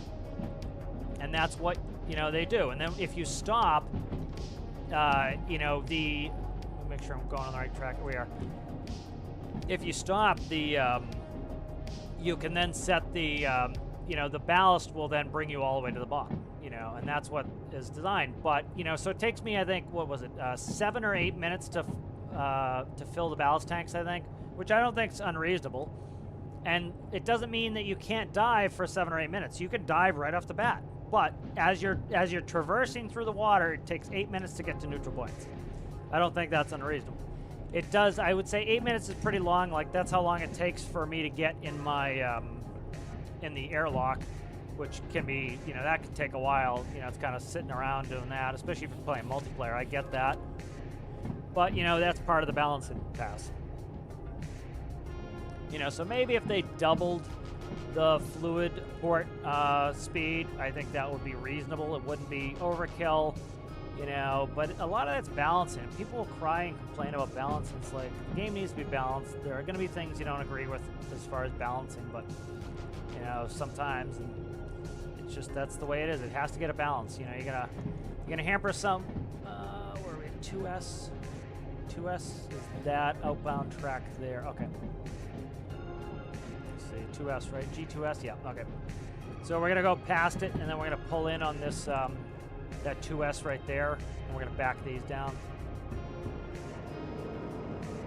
Yeah, so that's what a lot of people miss is it's like a lot of stuff is just pure balancing, and they have to, you know, as they balance away somebody's favorite thing, they're going to be adding something else for somebody else, and it happens. It's standard game balancing, you know?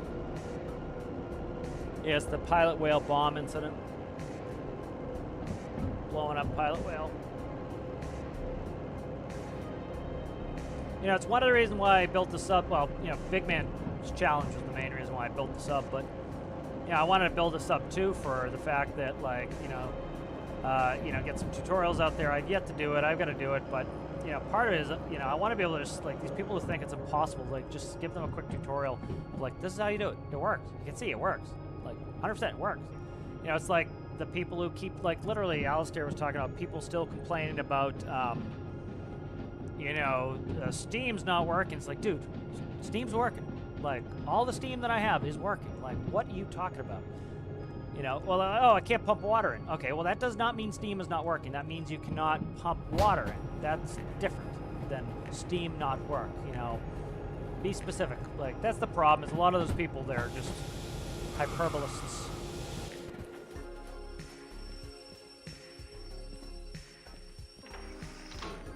Alright, there we go.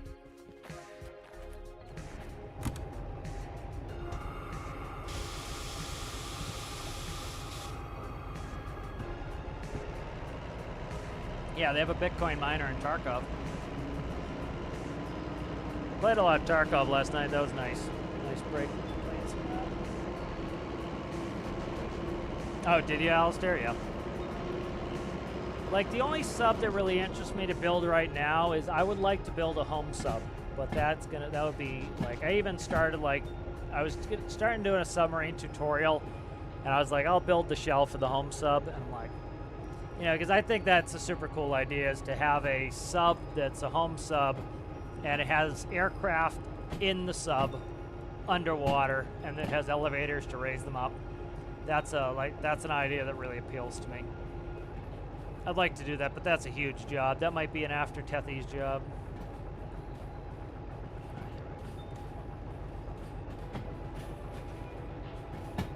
Escape from Tarkov. No, it's not dead. People have tried to call Tarkov's death so many times. You know, the other thing too is Tarkov is very much a seasonal type of game where it gets very, very popular just after wipe. And so you have some people who play early wipe and then don't play again. So it's kind of has a natural cycle. You know, hacking's bad. Like, I died to some cheaters yesterday, but you know, the nice thing is they even, this last update they put out yesterday or 2 days ago, I can't remember. They even addressed some more. It's gotta go back more. I was reading the wrong sign. They did some more things that will help to address it. Like, so for example, if you see a suspicious account on the flea market, you used to not be able to report them. They put in a reporting system, and so that's much better now. They've had that for a little while, but like at the end of the raid, like, you know, I've got like 6,000 something hours in Tarkov. Usually, like, I'm not 100%. Like, I can't perfectly guess when somebody's cheating. But like, I can tell when something's pretty suspicious, you know. And like, I died to a cheater. Shit, I gotta check, make sure I haven't pushed this too far. Stop. Don't go past. There we go. I just don't want it to go past the switch where it hits. All right. I died to a cheater yesterday in Tarkov that I killed his buddy. And I was a good 200-something meters away. I was using an assault scope. It's a 1:4 scope, so I have a 4x zoom. And so I killed his buddy. And I hit him in the helmet, but my bullet didn't penetrate. So he lived. And then he does a full auto burst from over 200 meters. Well, now I can look at his profile. I can see what gun he has. And I can always tell what bullet he killed me with. He killed me with an AS Val from over 200 meters away, full auto, and I was showing it like I was a tiny sliver. Like, there's no way in hell you'd be able to see me with a red dot scope. And so 100%, you know, cheating.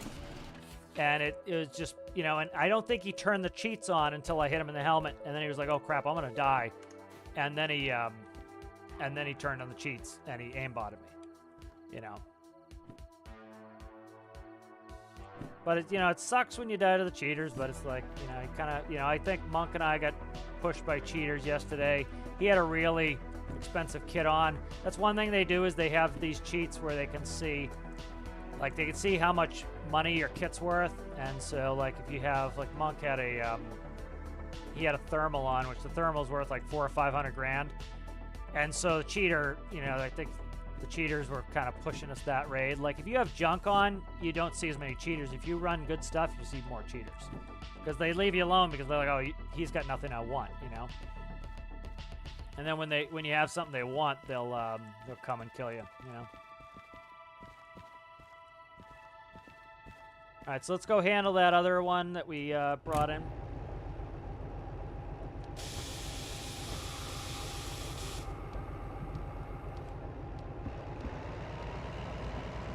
But I would really love to see some hydraulic.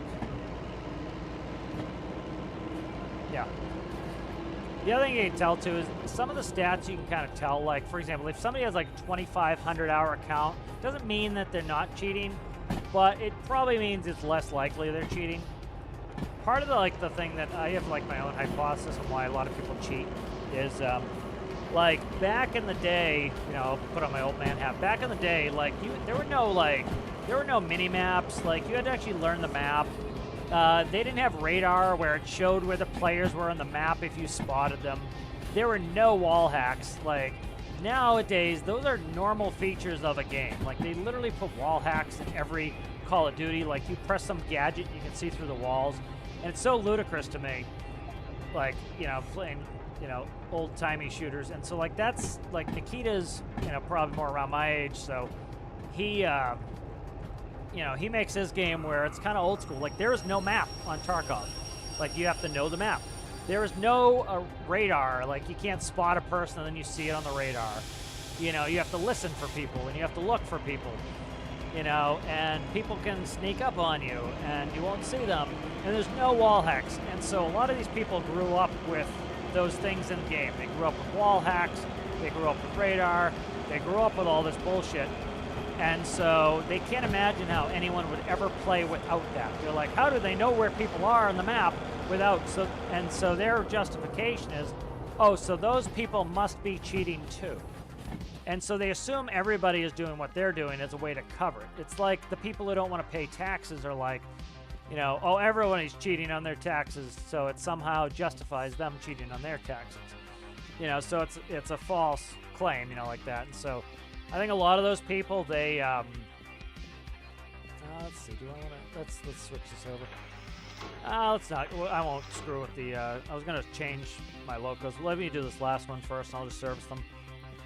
But, you know, so they assume that, like, oh, the game's too hard, everybody must be cheating because I couldn't play this without cheating, you know, and that's not the case. And so it's a mess. So they assume everyone else is doing it. So in their mind, they're not actually cheating. They're just leveling the playing field. They're just doing what everyone else is doing. And that's literally like someone will say these things. You know, and they go, oh, if they say they're not cheating, they're just lying. It's like, no, there's a lot of us who, like, I would derive no fun from a game like Tarkov if I cheated.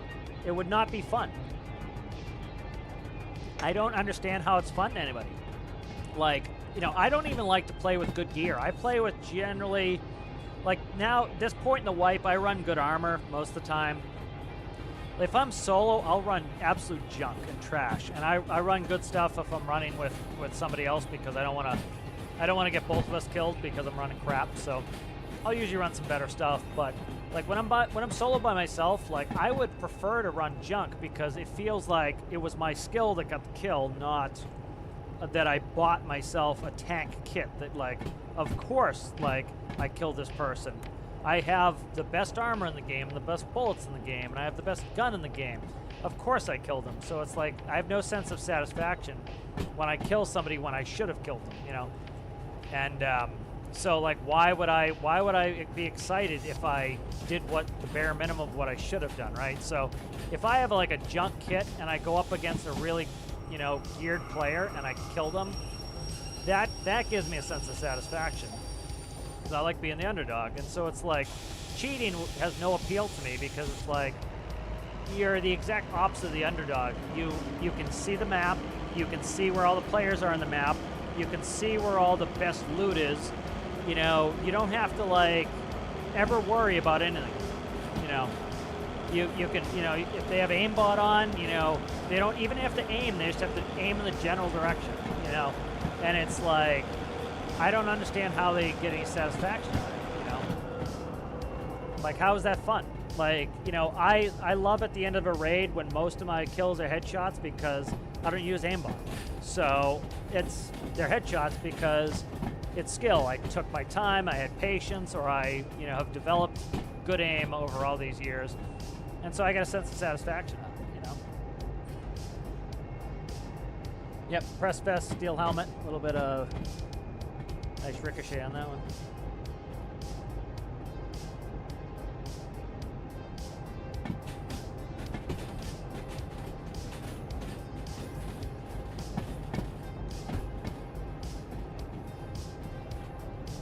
Let me fix my lights here.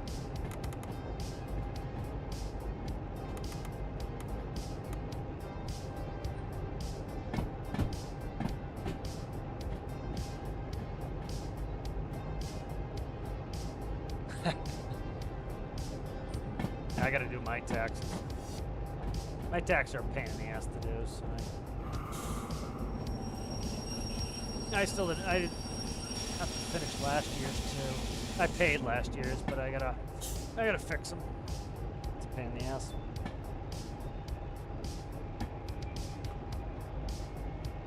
All right, so we're gonna go. We'll hook up to this, then we'll accept it, we'll dump it, and then we'll split it.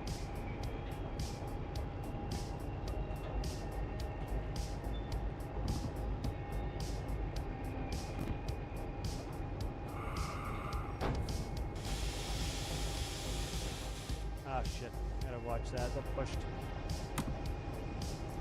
It'll catch up here eventually. Did I not put the handbrake on? Handbrake's not on. That's why.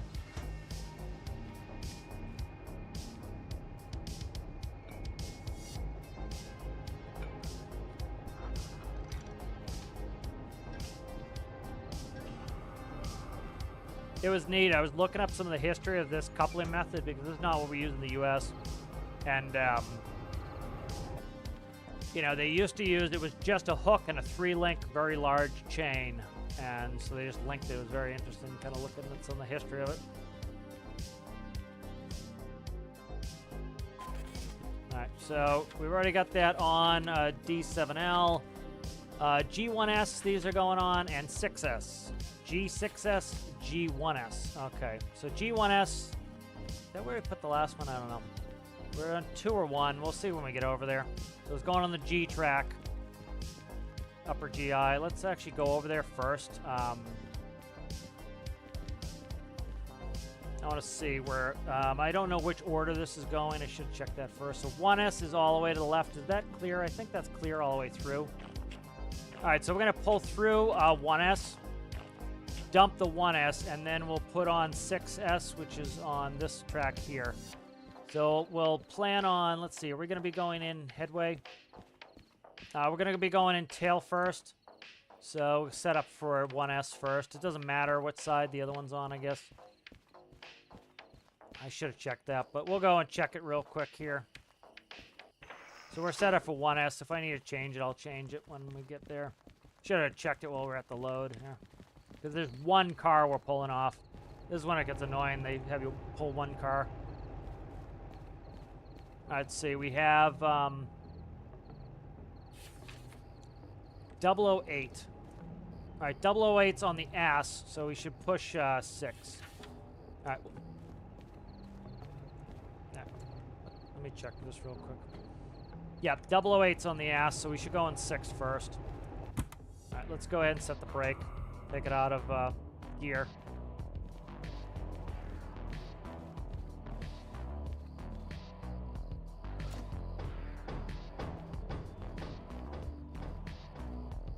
All right, train's unloaded.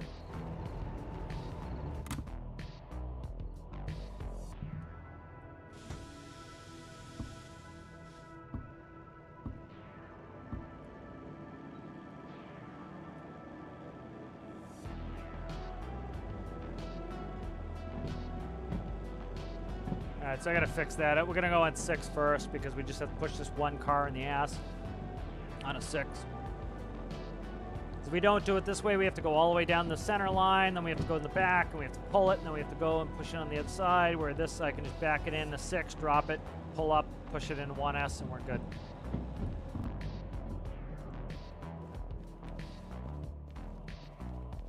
Yeah, I think they did a good job with this UI of being able to click through like this because it's, you know, of course IRL you'd be on the radio, you'd be talking to somebody who would be able to do the switches for you. And so this is kind of a good way to do it where you can be a little bit more interactive if you want and get on the, you know, you can do it with your hand radio or you can get on your feet and kind of go. You know, you wouldn't be all by your onesie. So it's a good way to kind of gamify it where, you know, normally you'd have multiple people and we just have the one, so.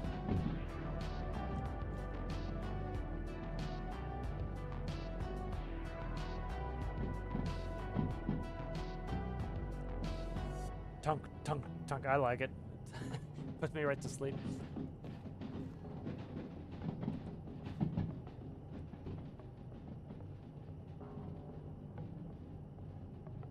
They are Well, I would say I don't think there's any real.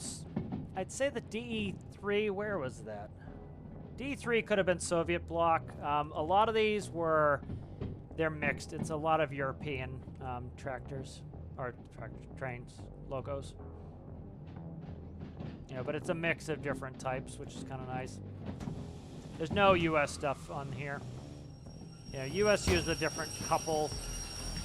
Because the United States is a pretty young country anyway, so like it's a reasonably standardized system. Where I guess in Europe, there's still they were still on a bunch of different standards on like track widths and everything, and so track gauges and everything else were all different, and different areas had different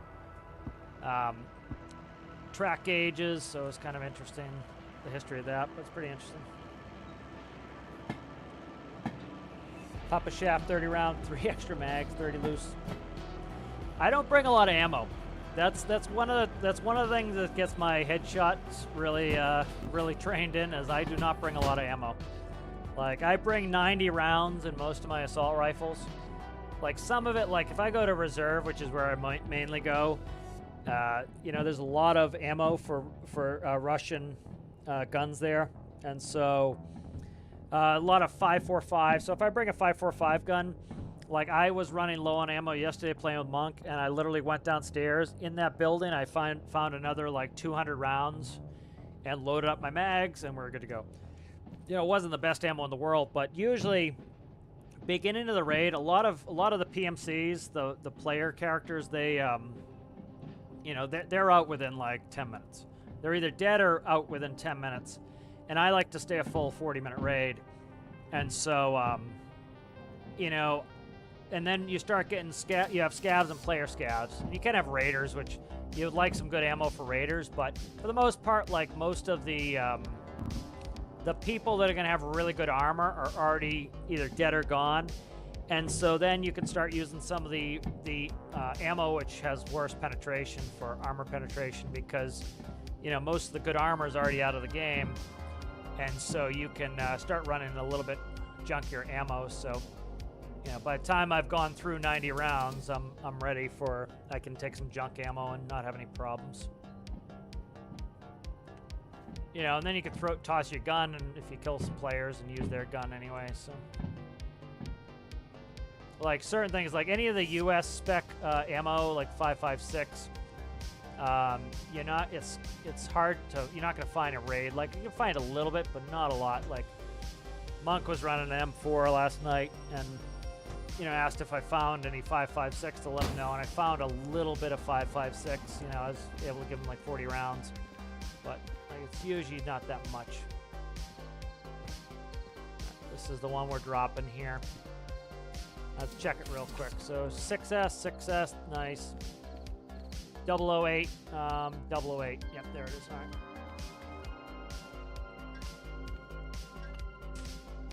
That's what I like with this hydraulic system and the DH4, is I can just let it roll like this.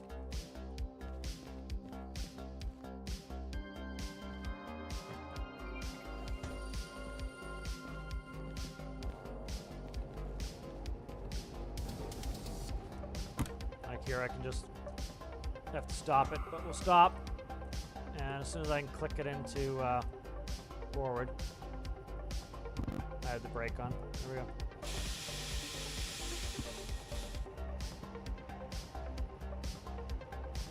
All right, so we need to go over on that track for 1S, and we're good to go.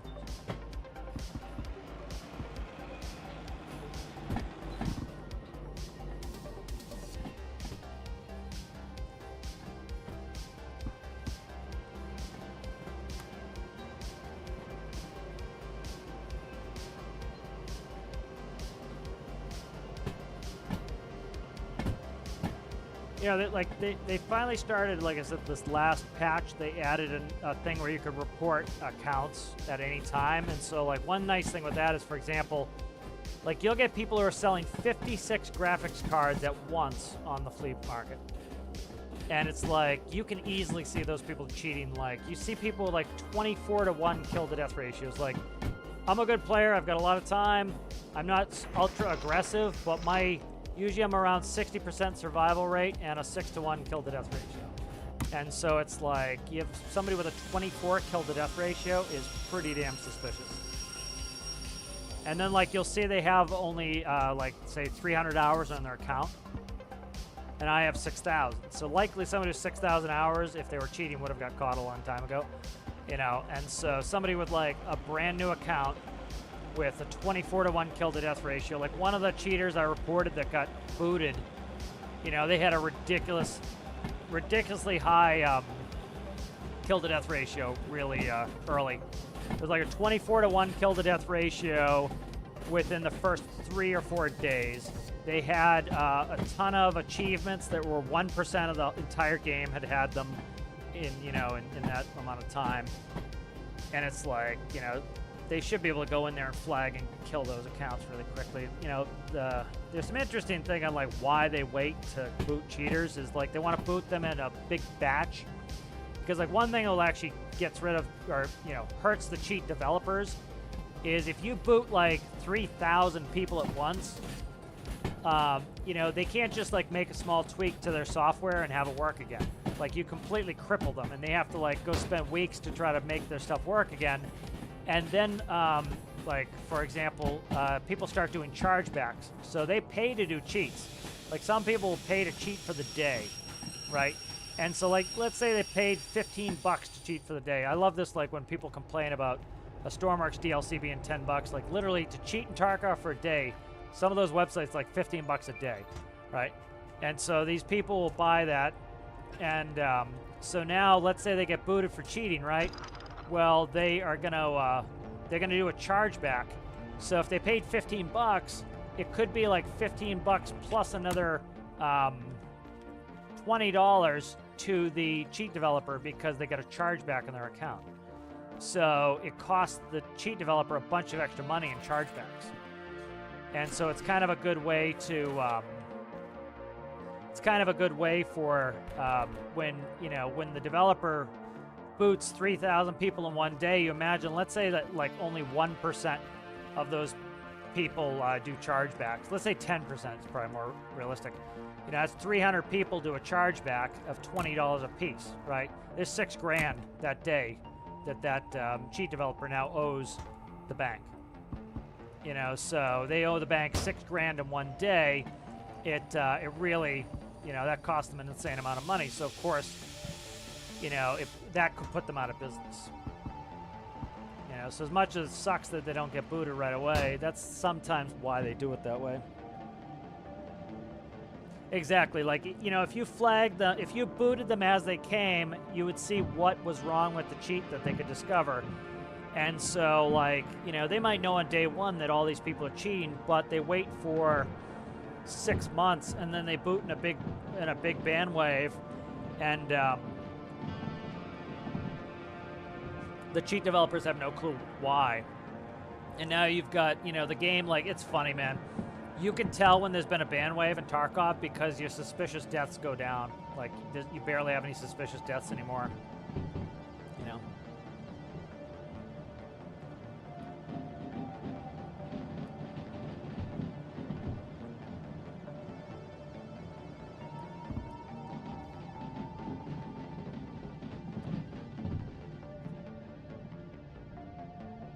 You know, like, I got one message from getting a guy booted right around the beginning of the wipe. There's another guy that, like, you can look up. Change the switch real quick here.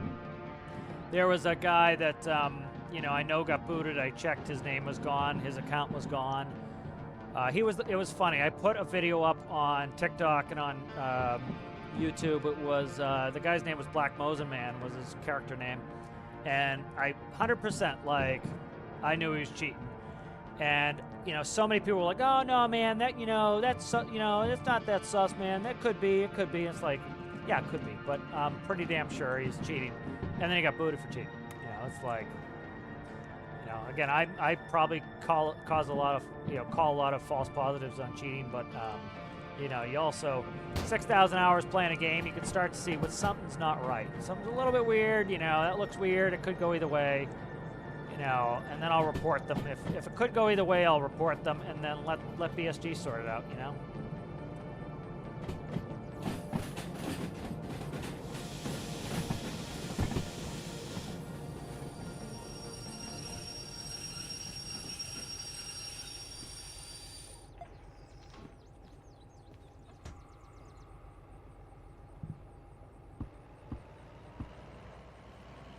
All right, we're gonna go ahead and service these, and I think then we can buy the D6.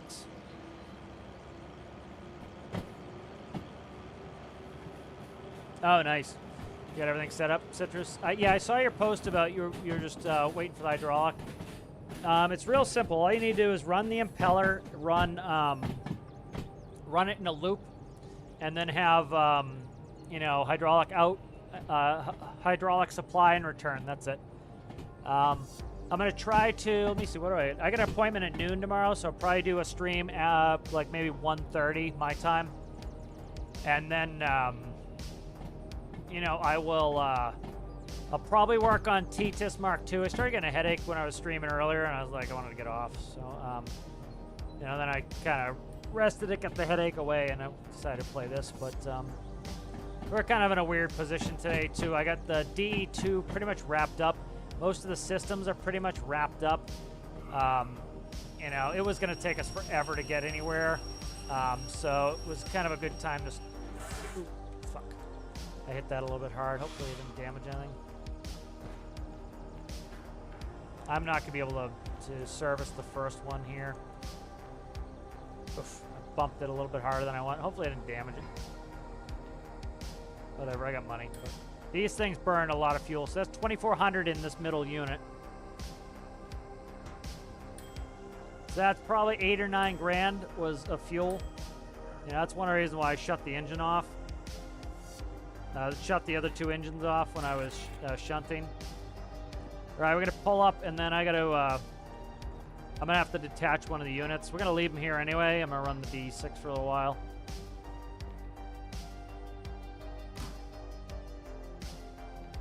Okay, let's go.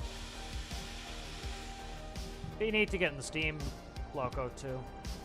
That one has like, that one's I think has the second highest rating too for power rating.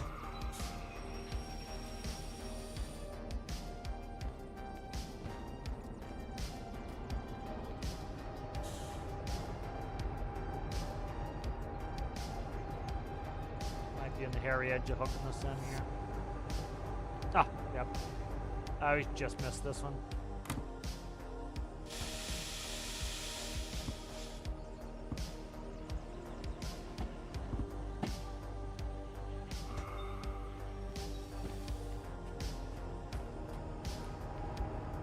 We got like all the DE4s in one spot. DH4s rather. Haven't used any sand on those. I can't figure out the sander on the DM3. See, that's let's see, a little bit of money on that one.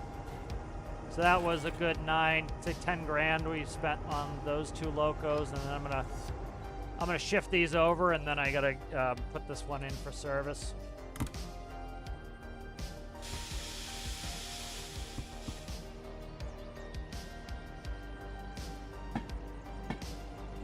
Probably stick the 2 in there, and then this one's got to go in for service.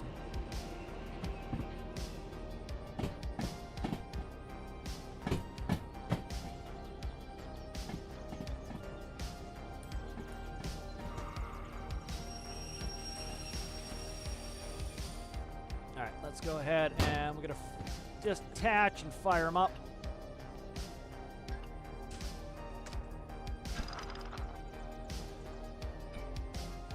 I'm very happy with the systems, the way they're running on the stuff in Stormarks. Like, the DE2s were running really well. Oh, I didn't know the back unit's on. Okay, whatever.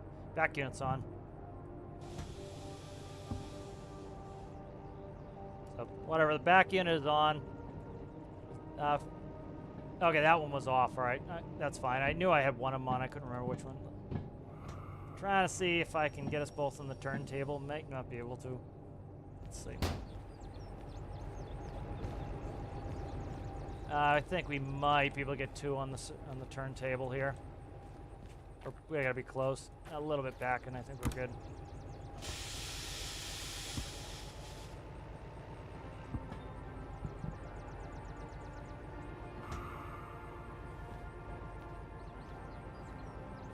All right, there we go. Let's check the back unit, make sure it's on. Yeah, we're good. All right. Let's see, where do I want to put these? Right next to the D6.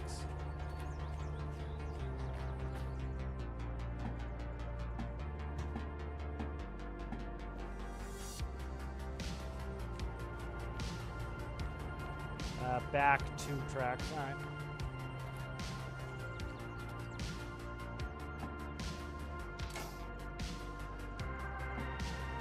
All right, there we go. Excellent.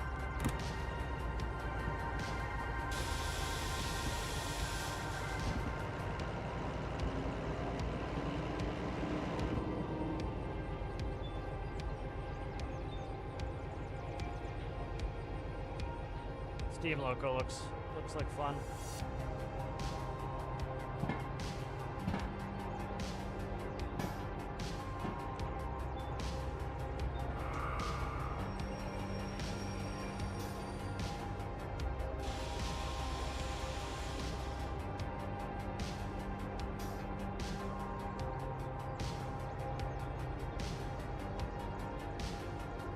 There we go.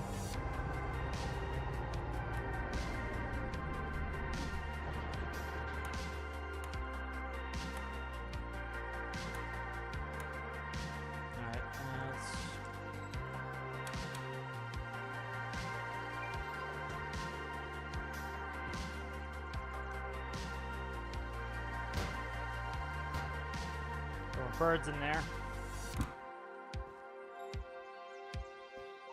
We're good here, we're good here. Yep, alright.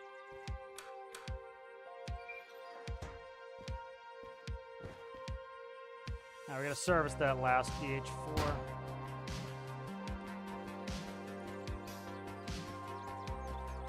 Can't service 3 at a time. Too long. Too largo. Oh, wait, come on, go this way, there, guy.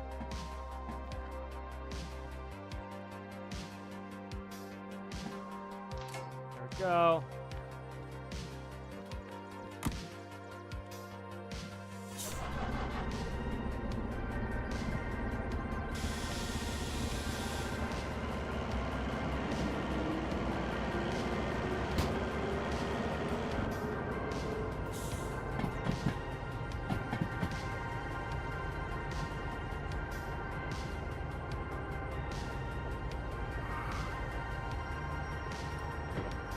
Hard break. Get to it hard.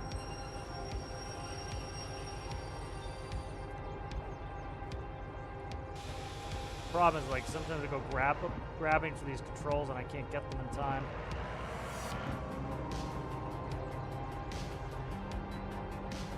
Don't actually have tactile feel on them.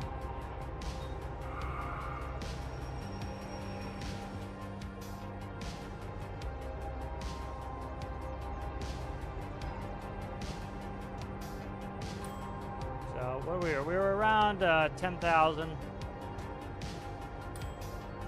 We pretty much just did the run down here and shunted because I had already had serviced them up at the steel mill.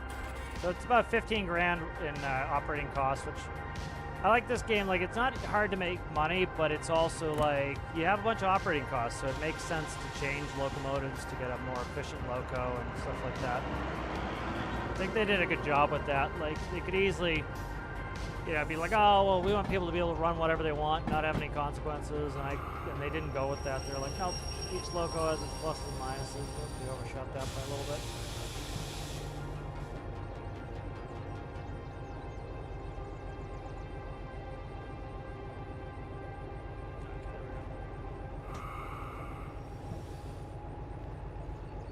But yeah, I would love a hydraulics update for Stormworks. That'd be fan-frickin-tastic.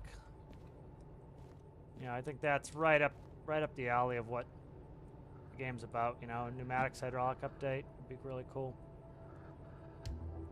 There we go. This is like, I would love to build this in Stormworks, but it's like trying to decide how to like make it work well with hydraulics and make it, you know, interesting and believable. Oh, shit.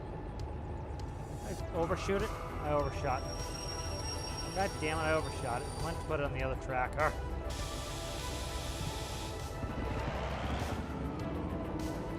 Annoying, that is.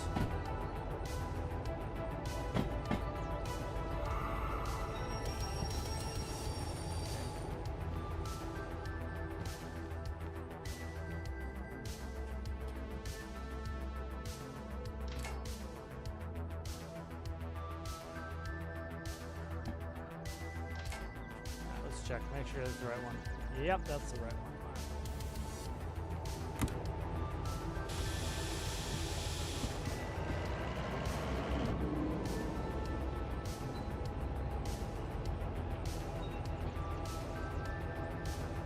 41 rooms in your icebreaker, yeah. That's one reason I don't make, like, that's when I did Tethy's. I wanted Tethy's smaller, was it was like, some of that, like, just doing room stuff takes forever. So it's kind of nice to have it a reasonable size. Sometimes it's just like, especially like if you start getting like, you just want to go use it, and it's like, oh my god, I have so much work left to do. It could be tough.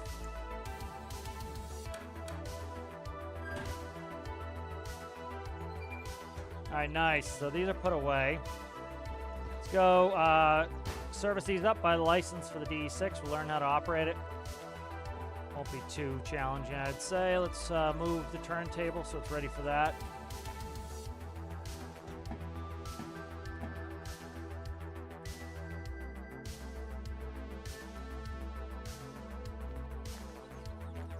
Miss it. I'm too far. Okay.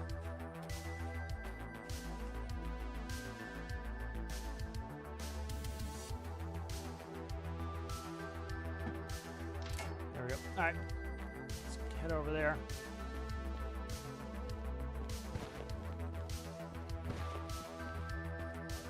Okay, so this will help me with the naming scheme. This just occurred to me. I don't know why it did. D, Diesel Electric 2. SO, Steam something. DM, Diesel Mechanical. DH, Diesel Hydraulic. Steam. DE, Diesel Electric 6. BE, that is, it's electric. What is it? That's all electric. I don't know what the B is for, but that's all electric. DE6, that's the slug. H1, that's handcart 1. So that's why I always get the names wrong. I wasn't thinking of them as what their actual job is.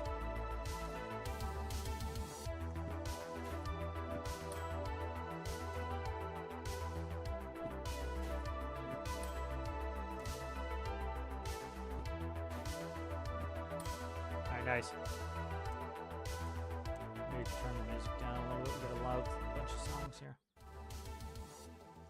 Right, there we go. Let's get some license here. So there's the D6. All right, let's grab our wallet. We've got 366, so we got good money for that. There we go.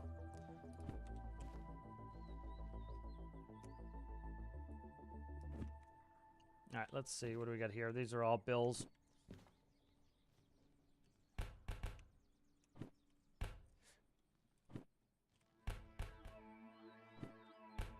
All right, good. And then let's see. We want to do something with this. Let's see what else is here that we might want to buy. Yeah, so that's 20 grand for that one. 282 is 50. Let's see what else we have here.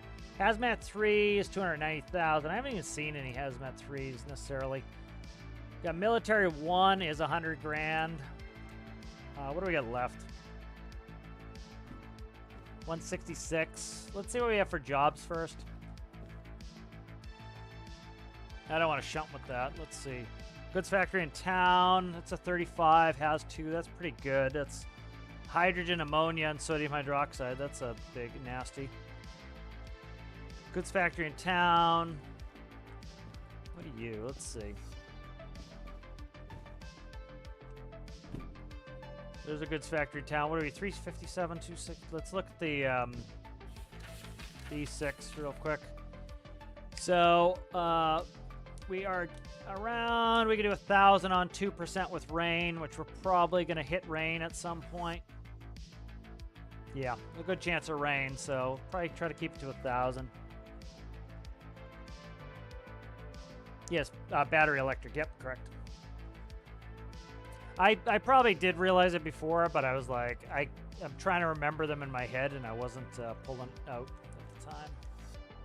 Steel mill, deliver scrap metal.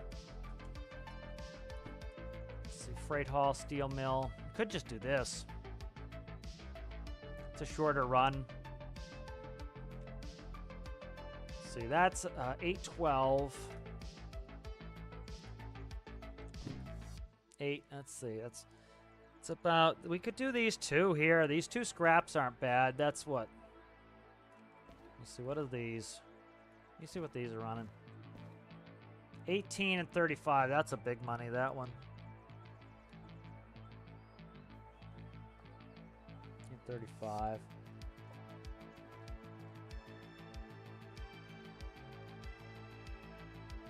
Let's see. I keep looking around.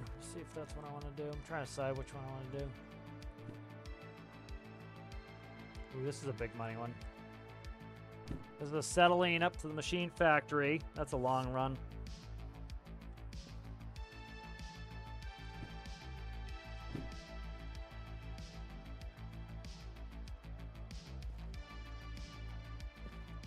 Let's see. This one is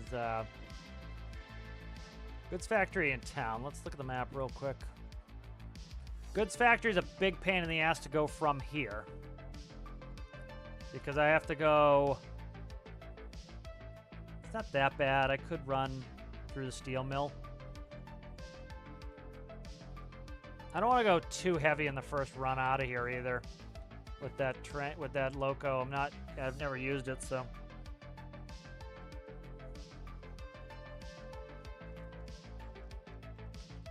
What do we have for logistics halls?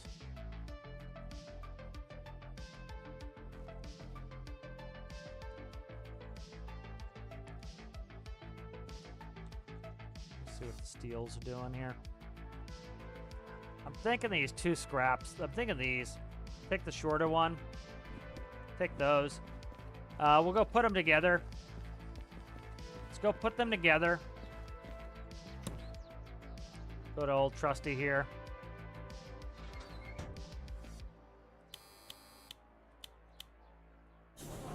I feel like I already operated this today.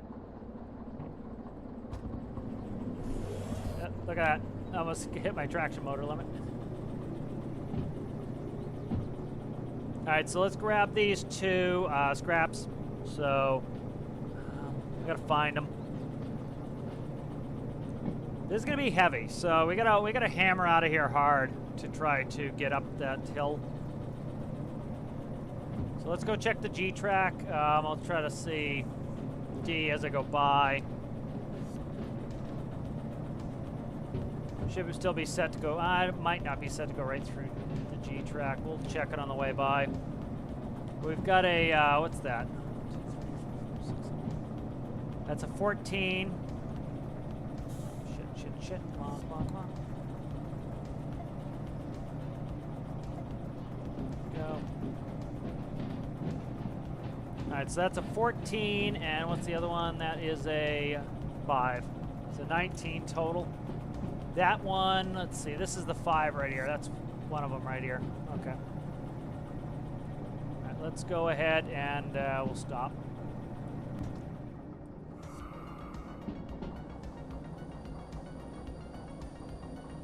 So that's one of them. Right there. And I'm assuming the other one is over there on that track there.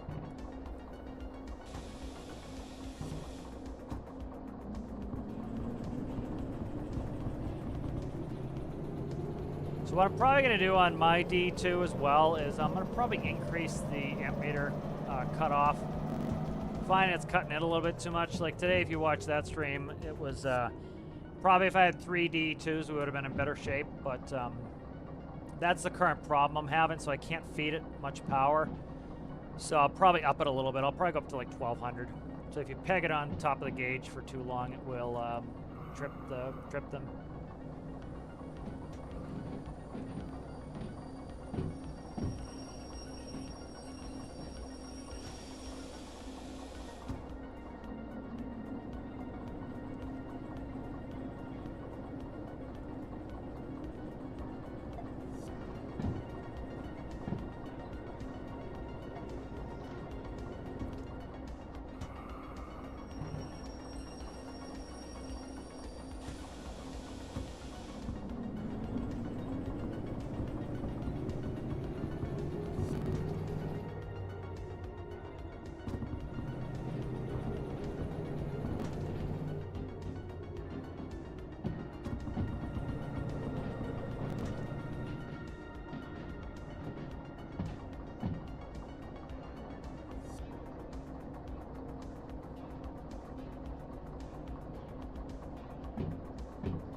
grab.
So we're looking for, what was that, a 14 stack, probably somewhere over there, I'm thinking.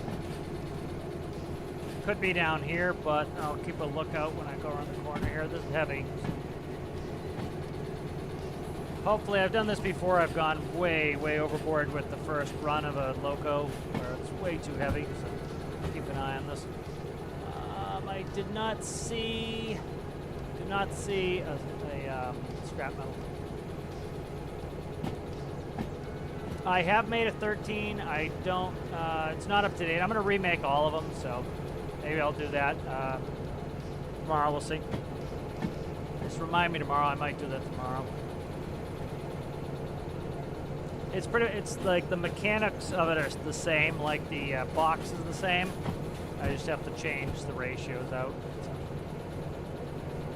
So. Still, you know, 3 boxes low.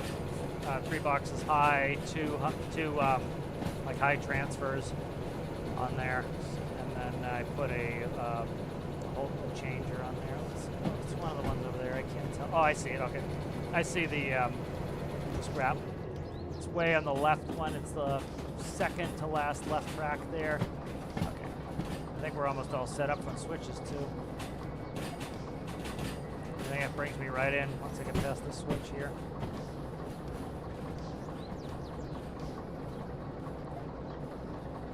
Good, let's break up. Let's back it up.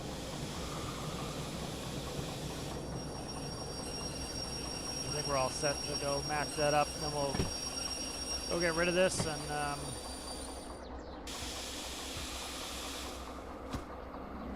learn the D6. Suckers are heavy, man. Brake's still on a little bit.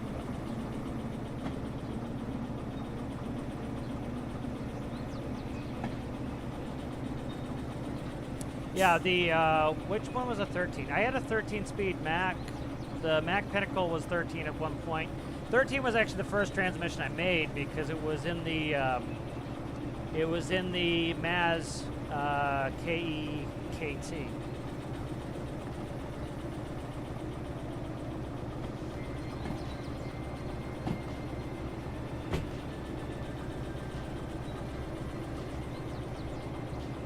Yeah, the Maz had a 13, and then I put it in some of my trucks.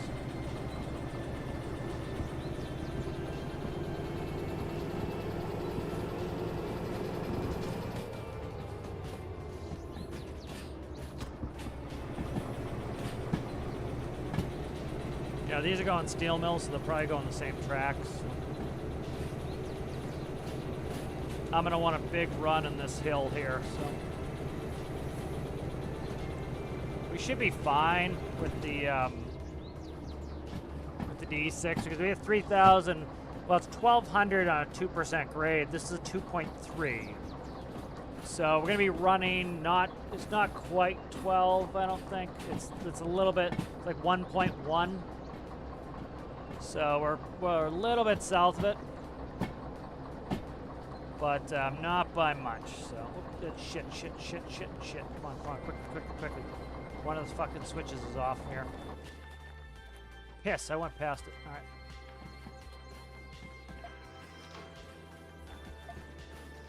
The wrong switch. Fuck you. God damn it. On the wrong switch. Damn it. Fuck that switch up bad. It's heavy too. It doesn't like changing direction. This is why I do these before I accept them. Is screw up here. It's like at least it doesn't cost me a time bonus.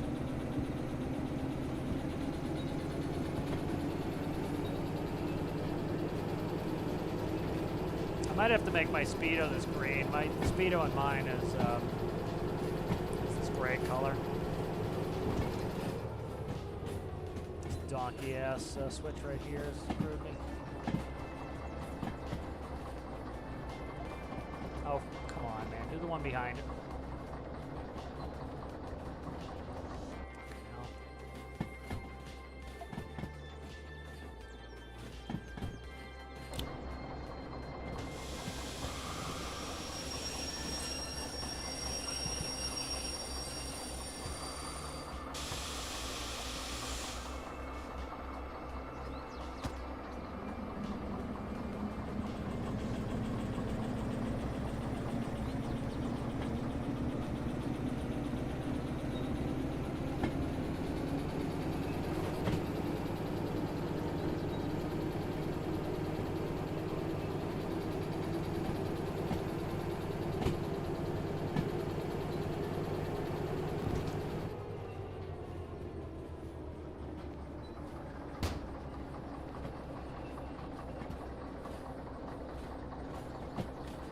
Yeah, 13s are often in dump trucks.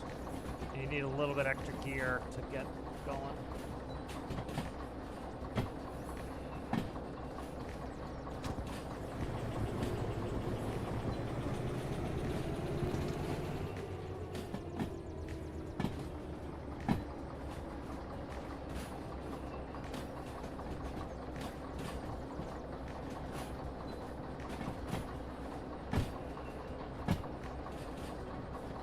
Alright, so this has got to be it here. We're going to quickly just count them off, but I'm pretty sure this is it.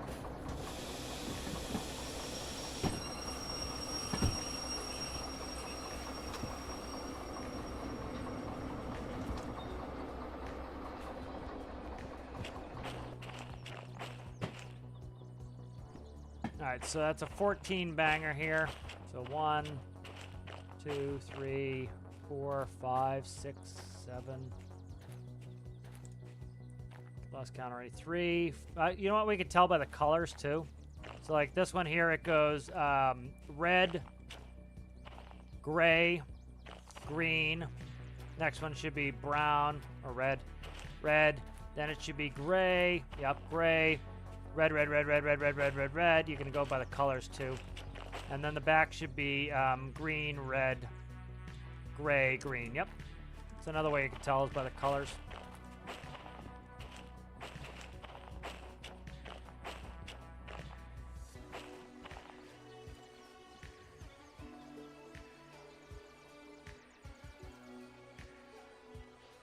Oh, does it? Interesting. I have not played with that with the mouse wheel. That could be interesting. I'll have to play with that a little bit. Oh, that's good. Yeah, Boofs Z99.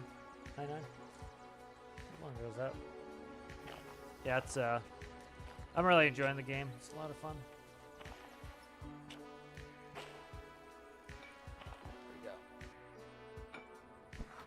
You know, the detailing is good on this. Like, you know, you actually have to, like, kind of plan your loads and everything, which a lot of games they get afraid of. You know, they're afraid of making you do the work. They're afraid to make it too challenging, I think.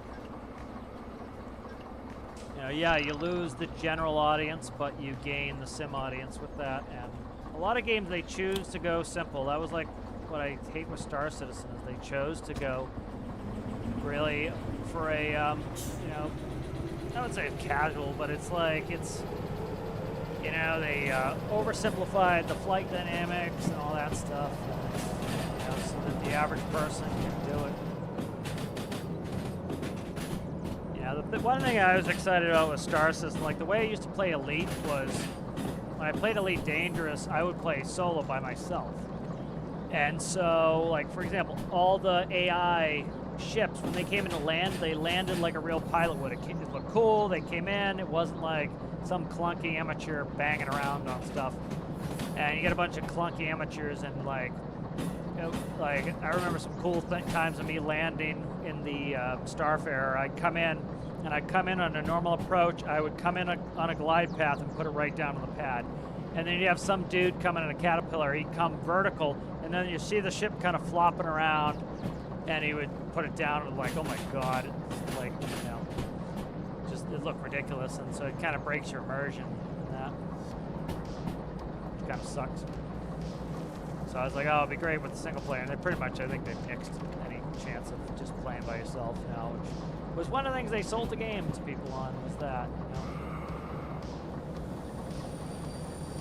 Like, I don't mind, you know, going to the multiplayer if you want to, but it's nice to be able to just play single player as well.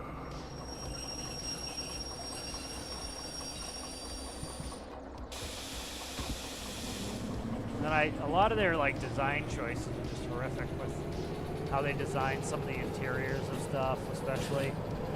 Like some, you know, the interiors of a lot of those games have to be bigger than they really do, because you need space for the characters and the NPCs. Like, that's one thing that people in Stormworks don't really think about is, like, a lot of them want these, like, NPCs that walk around on their own and, like, could, you know, I don't know, not just follow your path, but, like, do their own pathing. And, like, pathing is so freaking complicated. And then the vehicles have to get bigger and bigger and bigger. Like, maybe you have to have a 4-wide path to make sure the NPC didn't get stuck in the wall. You know, you have to worry about that stuff, like, you know, if you press yourself in the wall in Stormworks, you can glitch out your vehicle. So you really don't want the character to be able to push themselves in the wall. Well, if you had a dumb NPC that bumps into the wall and gets stuck in the wall, well, now you have to, you know, it can ruin your game session doing it, so. You know, that was something in Star System, that they made things like way oversized because of that, because they had to be able to make it so that an NPC could walk in your ship. Like, they did some stupid design choice for them concerned. Like, for example, they, you know, for the Carrack, they made it really fat. It was like just a big fat pig. And one of the reasons they did that is, you know, Chris Roberts has this dream that everything should be Star Wars, which is the lowest form of sci-fi. And, and so, like, he wanted, like, the scene from the Millennium Falcon where, like, they're doing the turret. And, you know, and so, like, you walk down the arm to get into a turret, and because everything has to be oversized, it's enormous. And so, it's way oversized. And so, what they should have done is remote turrets with cameras. You know, that would have made it so that it was nice and thin and kept the lines, but they wanted to do that nonsense.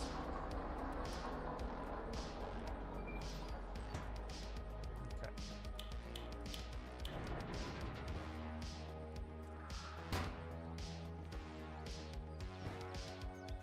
Now let's get that D6 going. It's funny, the first thing it says in the tutorial is make sure that if you're in front of the carousel that it's lined up with you, and I always forget to do it. And then I'm like just barely kissing the carousel as I'm doing the tutorial. There we go, we're latched, alright. Alright, here we go. Alright, there we go, let's see. Alright, let's see. Apply electric breakers. Alright, they're in here. Okay. Traction motor breaker. Alright, look, dash lights. Okay.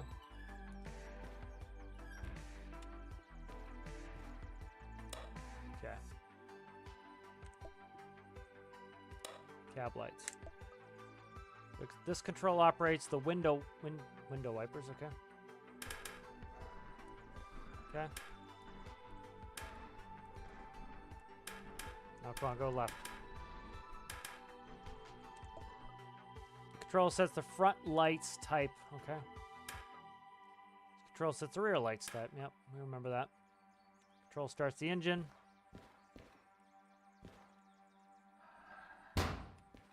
Oh, interesting. Oh, nice. That's cool. Oh, look at there. Oh, look in there. Oh, lovely. Big V.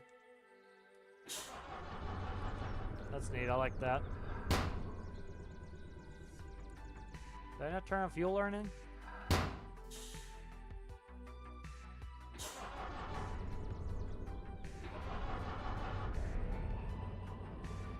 Okay. I didn't give it enough juice. Give it enough turn. Alright, that's the reservoir, okay.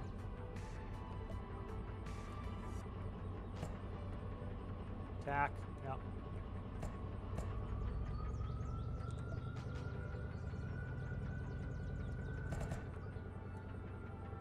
Independent brake is the low one, okay.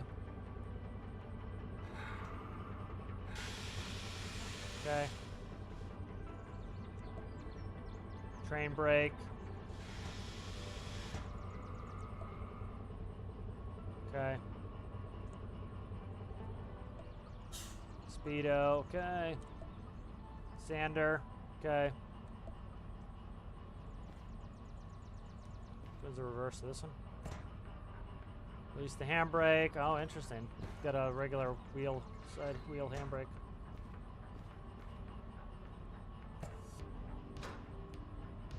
It has a lag on it too, because the way the system works. What's that? Horn?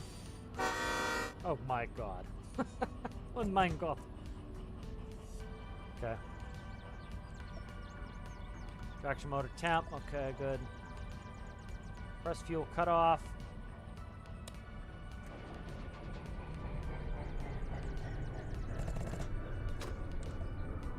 Yep. What did I press down here? Oh, cab fan is what I pressed down there.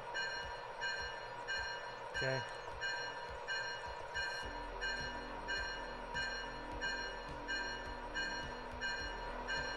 Let me shut the bell off before I die. Look, hose socket, okay. Hose socket, okay. Hose socket, okay. Okay, okay, we got hose sockets. Oh, good, we're done. Let's go back here and turn this bitch back on.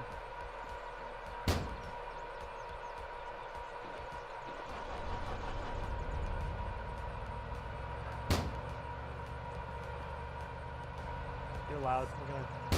That's the cooling fans going.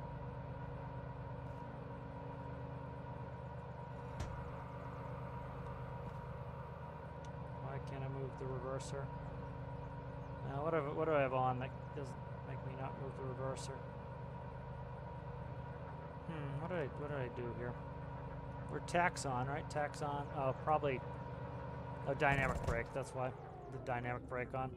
That's what it was dynamic brake.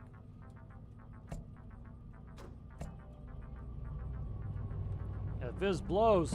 There's a version of this that has the, there's a version of this. Oh, shit. Fucking just ran off the track there. Forgot this wasn't in line. All right, let's load that up.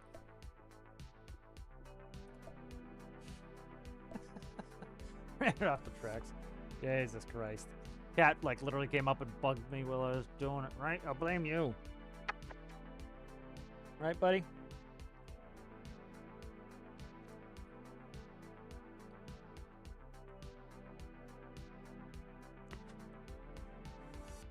Tiny little man. You're a tiny little boy. Yeah, when you sit and just relax, buddy. Alright, good. That's better.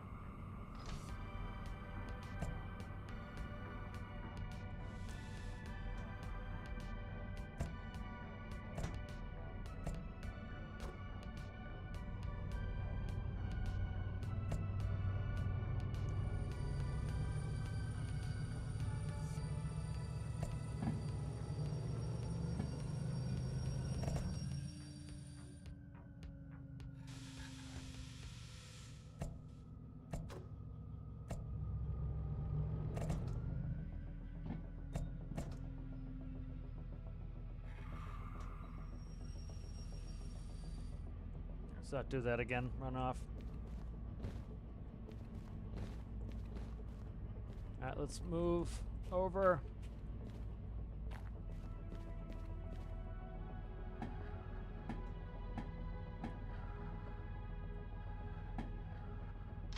Alright, there we go. I like its very square nature. This is going to go well in Stormworks, the squareness of it. That's why I like finding something square to build.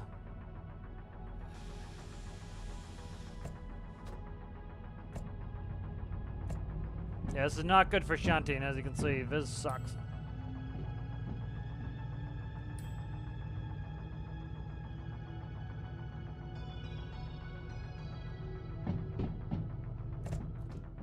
This is supposed to be a pisser down here, but there's one version of this that all of this is still part of the loco. Like that extends out. It's kind of interesting. This is like the cut nose version. The other one's non-cut nose version.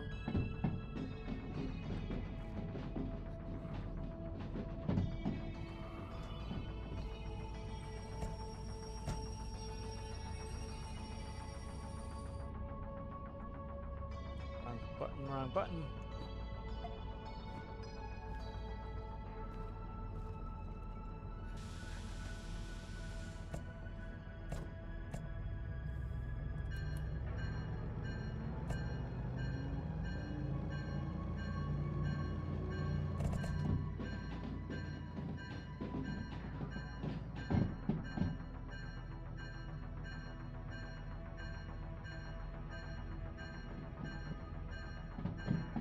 I'm good with this mode.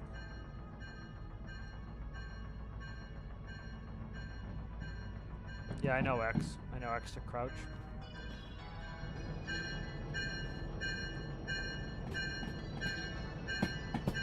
Should be a line for everything to go right back on track.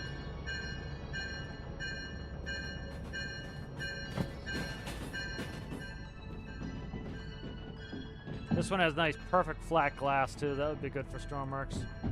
Anything with flat glass is perfect.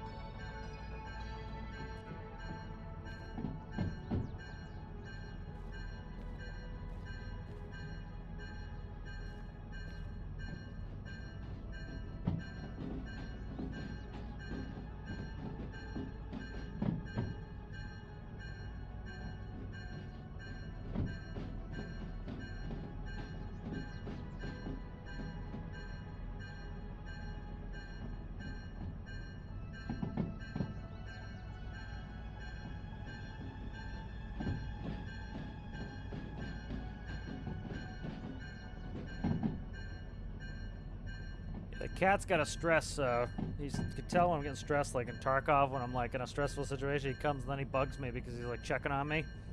And it's like, you are making this worse. I appreciate the thought, but you're making it worse, right?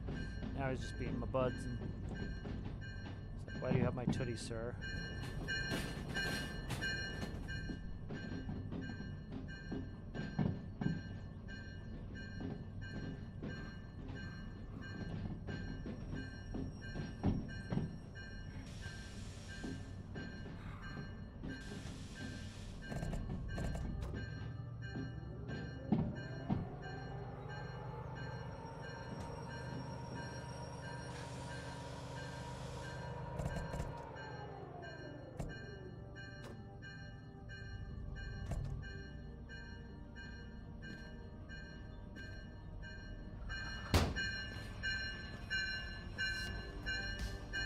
Doppler effect there.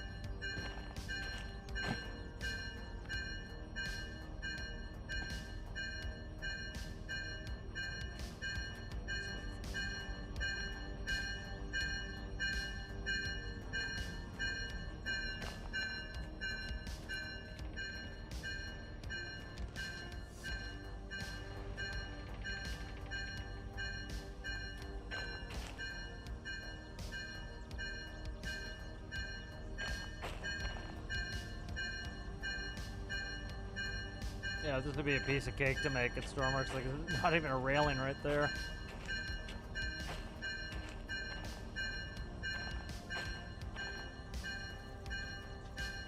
And it's diesel electric, so it's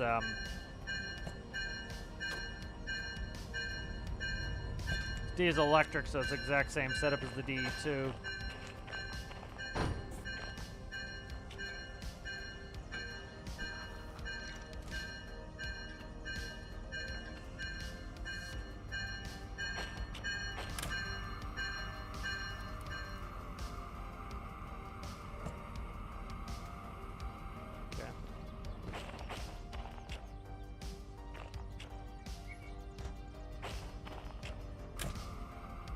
Got one on the back on, I think, as well.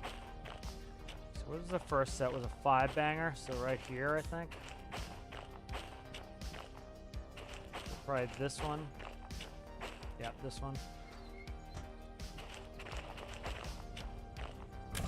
Let's see. All right, that's it. Let's go get these turned in and started.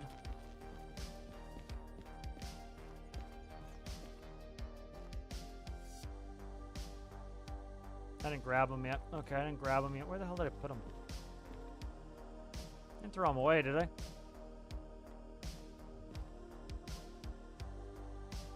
Where the hell are they? Oh, I reloaded the save, so I'll probably put them back. That's what it did. Reload the save and put them back. A stack of shit here. This is annoying that this is just a pile of turds here instead of kind of somewhat organizing this shit. That's one of them. Okay. Where's the other one? There's, that's the other one. Okay. Alright, good. Ow, ow, ow.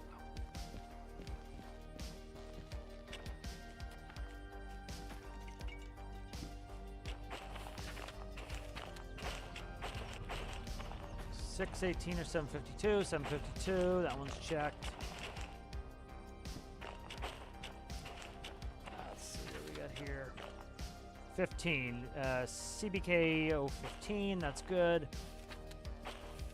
Steel mill, BI3, and A6I. All right, BI3 for the left one, for the rear. Okay, BI3 for the rear. All right, good. We're set to get out of here. All right, good. Good, good, good, good, good, good, good.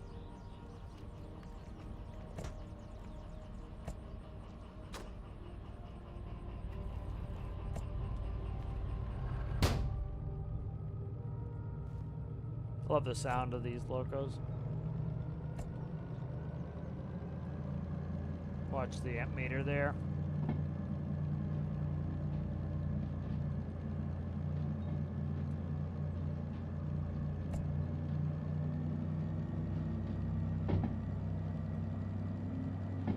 Doesn't appear to struggle, you know what? It's getting hot on the amp meter, but it doesn't appear to struggle. It's just, you know, it's just, you know, you're up in the temps.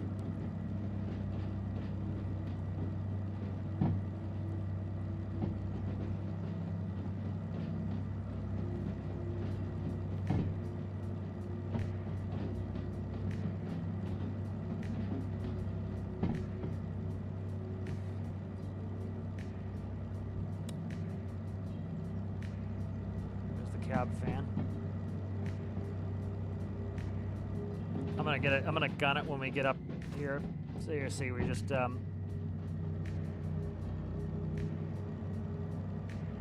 some amperes there.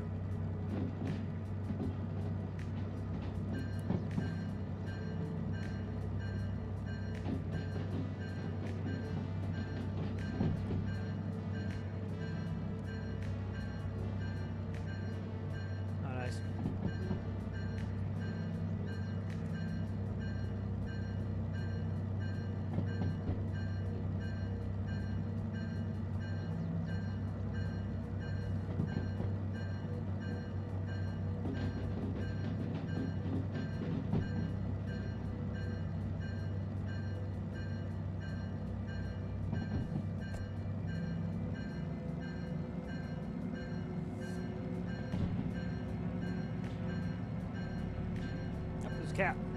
Cat. Cat. buddy on my lap looked at me when I said that. More than one.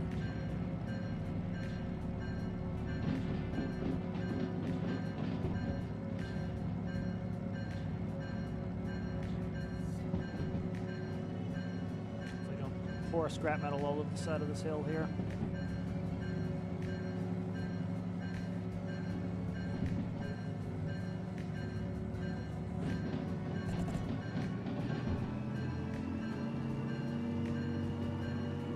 This hill's a bitch.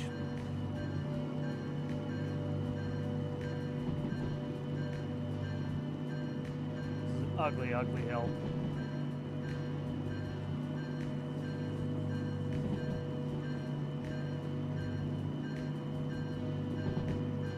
Bell can go off now.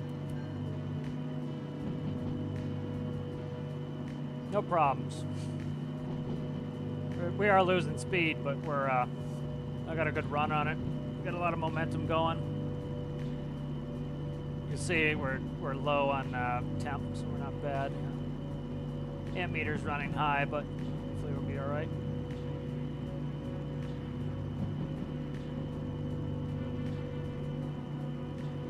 And then we're definitely not going south pass on this.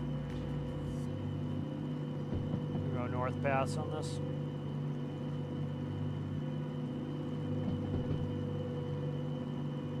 I think we're all set up over here already. And then we can use the slug on this too, which the slug is, it's just traction motors essentially. Alright, we're all set there. That's the way we came in. Luckily no rain either. And then we can start slowing down and cooling down here in a second here.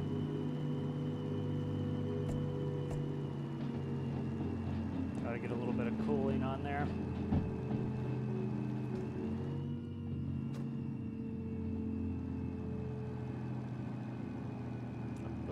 Shoots back up.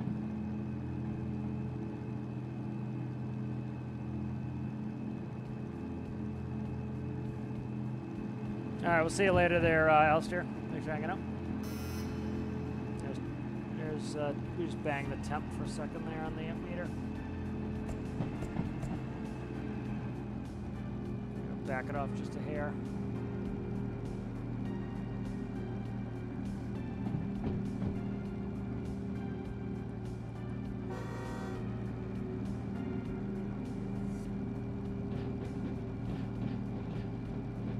Still 1.5 out of here.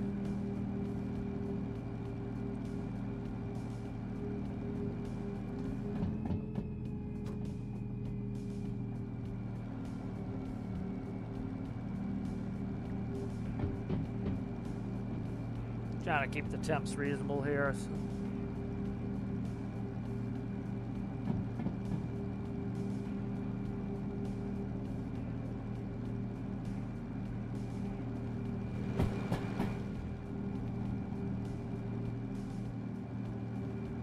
Is there drinks in there?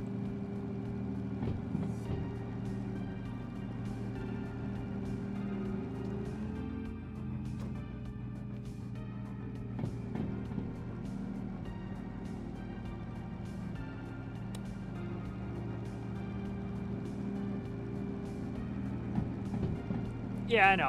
I would run it like I'd normally run it.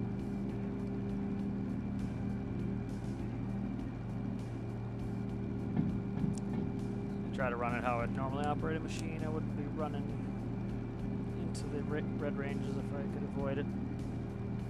We got a pretty good upgrade coming here, so I'm gonna go up the upgrade, and then once we get on flat terrain, I'll start hammering it again.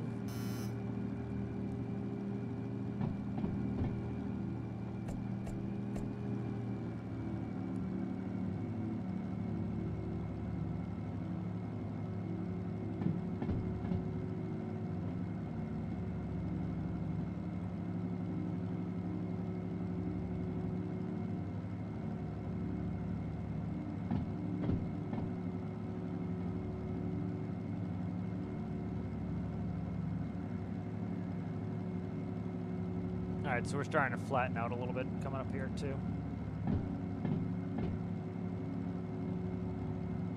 1.5. We're now at a 0.5, so we're starting to flatten out.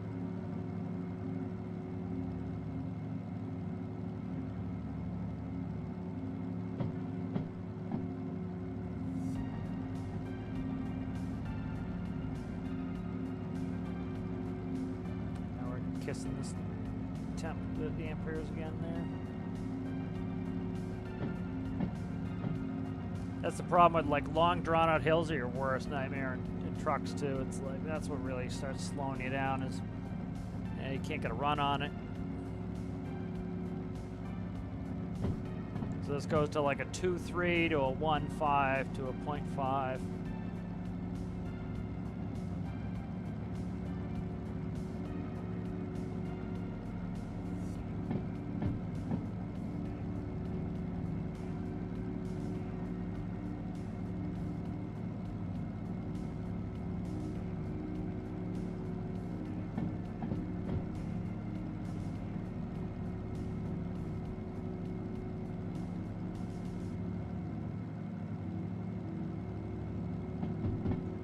Switch. This north line that goes up to the, I guess it would make sense to go up to the mines and the coal mine. I've never been up there in the military base, but it's annoying going up to GF from Harbor because I think like from now on when I go up to GF from Harbor, I'm just going to shoot across the steel mill and then go north because like you bypass it, you have to take the down loop there. It's annoying.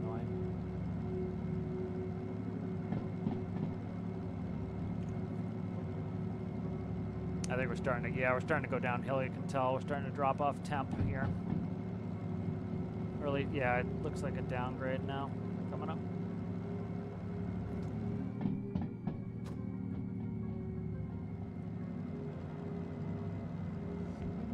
What's the sign say?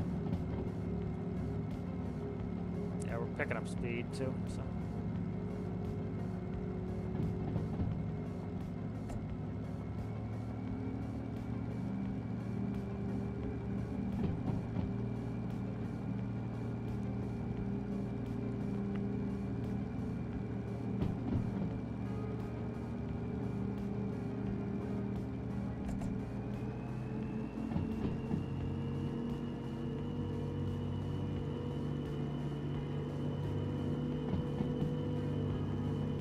How much tonnage are we pulling? Like 1.2 maybe?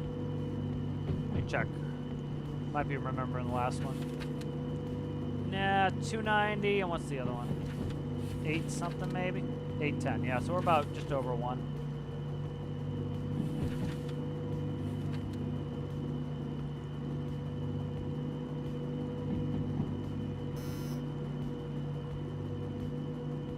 Don't do that, don't put the brake on that guy.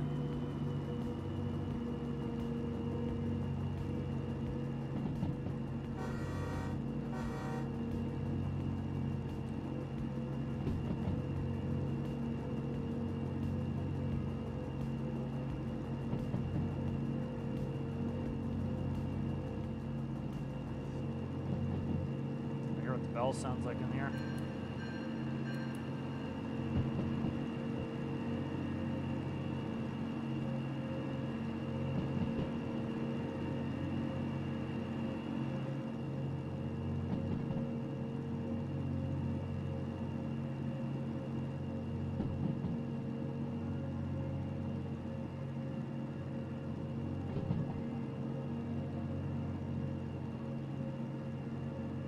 Yeah, that's you know, we were pushing max on there because we figure, you know, we're talking, it was greater than a 2% grade, and we were pushing like 1.1, so kind of put the hammer down getting out of there to try to get a run on it.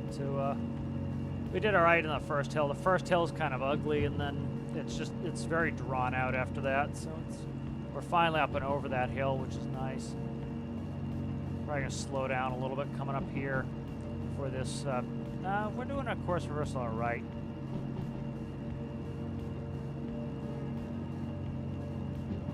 Make sure we're not throwing anything into the drink down there. No, we're not going that fast.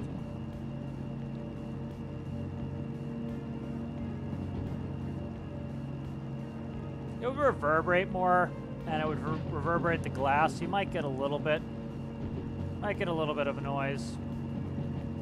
increase when you go through the tunnel. The sound would change itself as you get more reverberation. I don't know if it necessarily... Yeah, it would probably be a little bit louder. Hey, stop. Somebody's protesting that they not gotten their last feed yet for the day.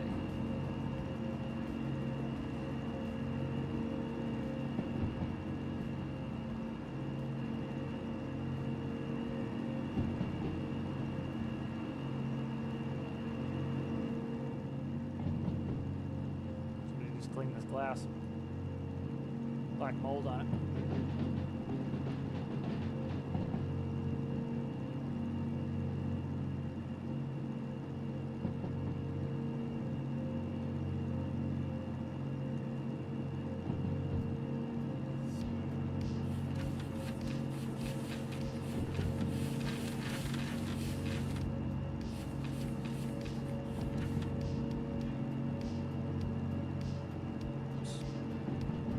Trying every trick in the book to tell me that he wants me to feed him.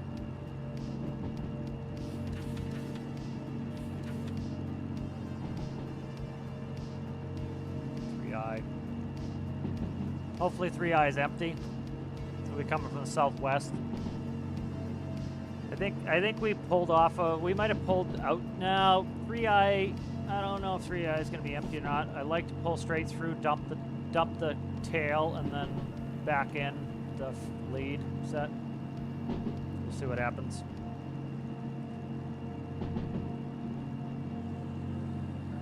Yeah, you're you know, if you read the manual on it too, it talks about like the difference between what's going to be producing the most amount of temperature, so it makes kind of sense.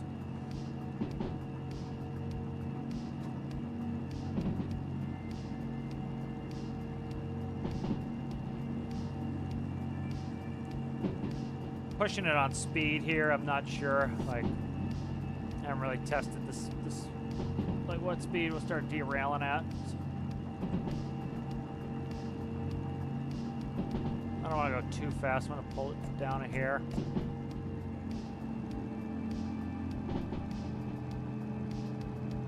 This is a pretty good part of the track here, so it's like I'm not too worried about this part of the track here. Pretty flat.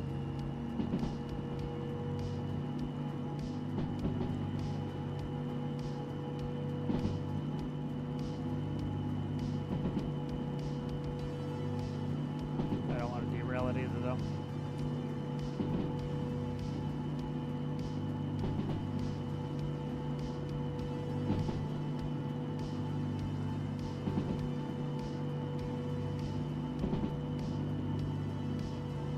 Kind of the fast part of the run here, going down this long stretch here. And we got two switches coming up, and then that should be downhill. I think it's downhill going to the steel mill. It's pretty straight, but we can go downhill and it's reasonably straight.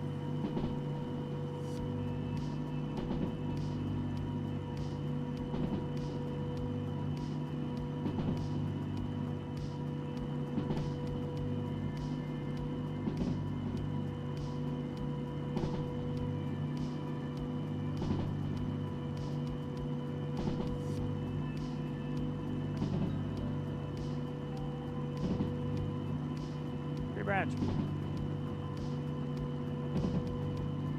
Start backing it off.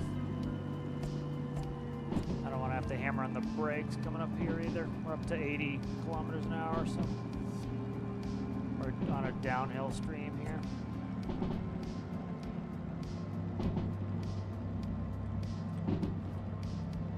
Why can't I use the dynamic brake? Oh, because the throttle's on? Yeah, that's why. That makes sense.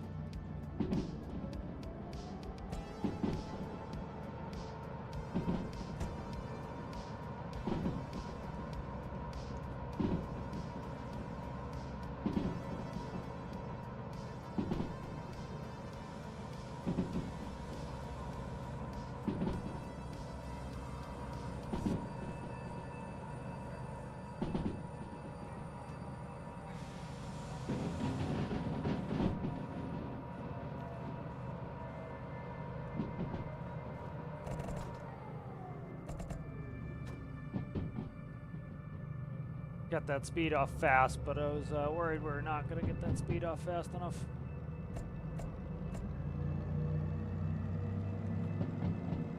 That's a pretty good turn in that switch.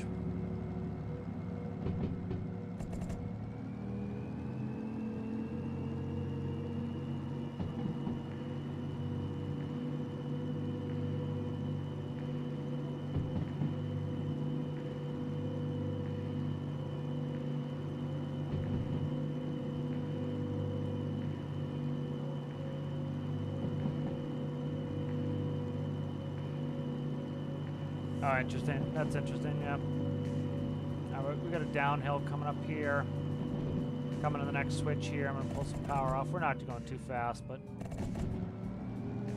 this one's not bad, actually. We'll keep a little bit of power in. Yeah, they definitely improved a lot of these. Well, I don't know from there, but it sounds like from what I was reading, they improved them as well, yeah. That was that's a hairy kind of switchback on that.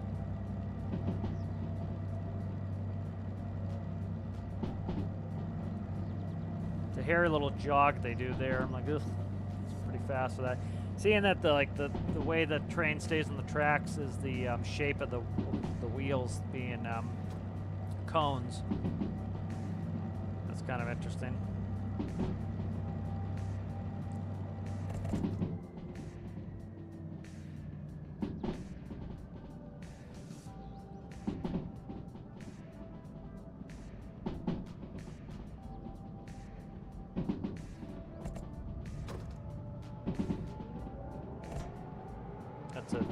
Almost a -2% grade on here, so we're going right into the steel mill, so I don't want to hammer in too hard here.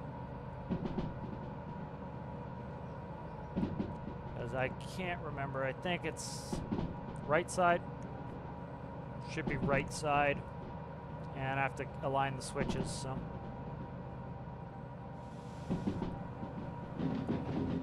We got a less of a grade here, so.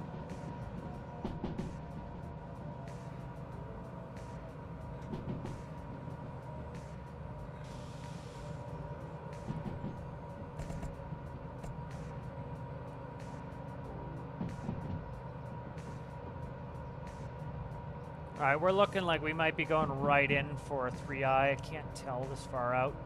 We're second off. So we're going in 2 outbound. All right, so I need to throw 1 switch, it looks like.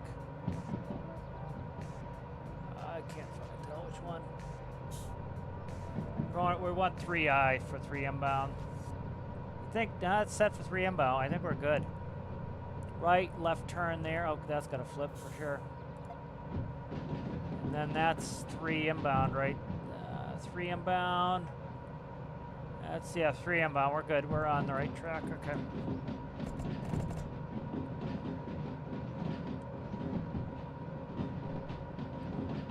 Like a little bit more brake, please. Thank you. I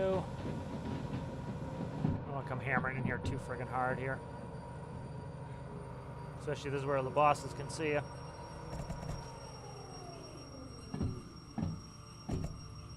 Long for the brakes to come off here. Make sure nothing's spilled all over the side there. No, we did slow down right at the end there. We came hammering in here.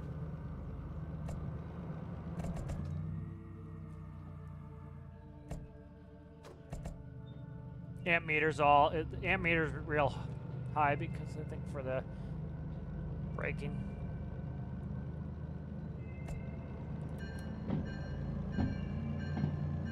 I like the steel mills, like kind of my home base, so it's good to have a big, strong loco to run steel mill.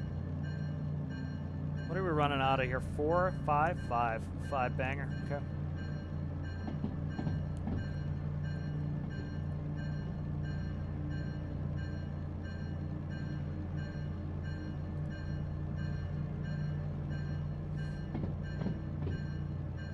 Trying to see if I can get the switch for 6. Can't see the switch for 6 from here.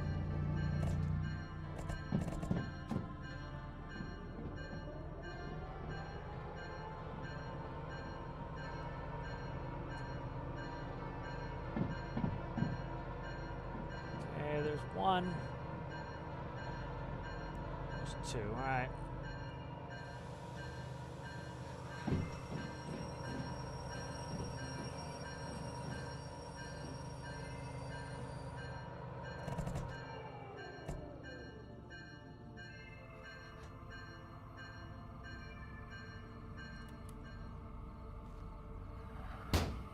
There we go. Alright, so that's going to 3i. We're in 3i. I can't see it, but 15, or what's the other one? 15 or 857. 15. Oh, look at that. That's, I got it right on the money. Right where I wanted it. That's perfect.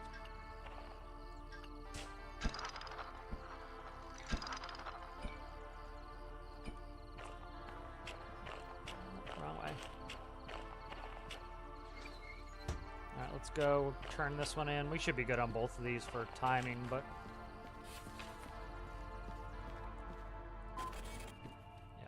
Oh yeah, made it real good money, a real good time. Okay, 29 grand.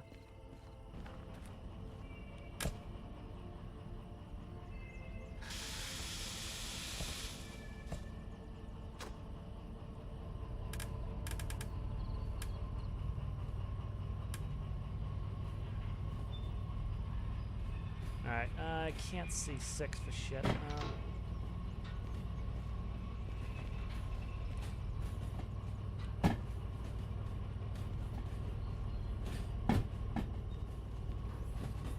Kind of hairy with no railing. I really like this loco, just like, especially this says Stormworks to me, like it's so friggin' square. Like that's awesome that it will... That's what I like about like industrial stuff is it does not need to be streamlined because it's just like, you know, you are, you know, you don't have to worry about aero. Just it's all like, nope, it's a big workhorse. Doesn't need to worry about aero. Let's see if I should be able to get that one too. 6 is there. There we go. Bingo. 6 is all set up. This is set up left. All right, we're already set to go in there. We just need to flip this one last switch and we'll be good. Probably doing a homunculi walk here.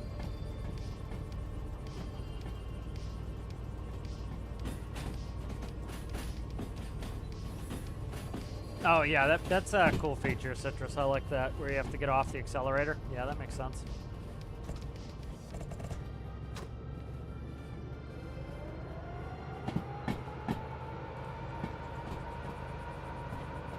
It's like my car, I have paddles that put it in regen for...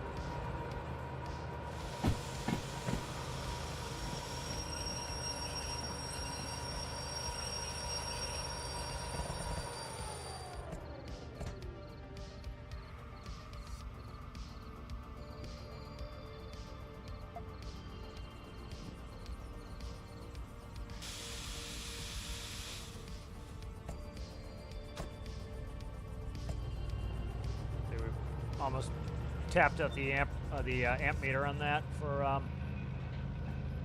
because we're rolling just a tiny bit forward. You figure that's so much mass.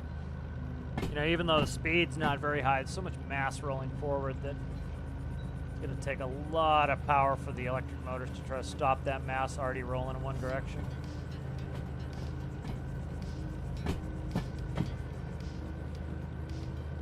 I'm interested to see what locomotives they'll add to in the future, new cargoes. Like, you see kind of like the what they'd added in the past, and you kind of get some notion of what they'll be adding in the future.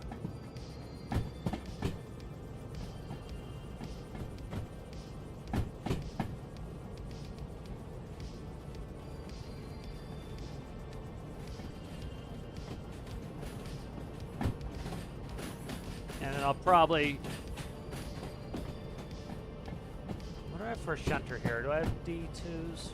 I might have D2s in here. I might put this in the barn and go shunt this with something else here.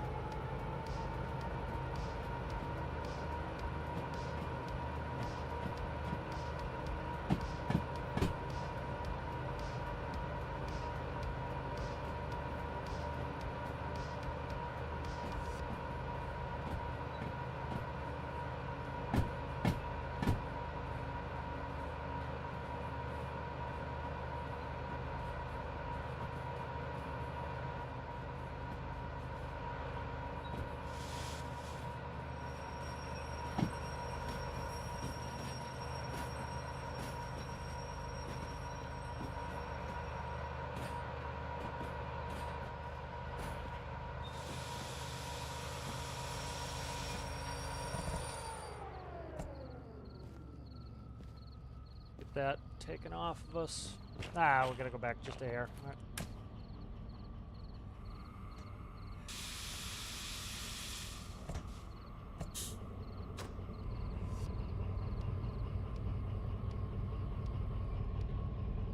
Here we go. Just cleared the sign now.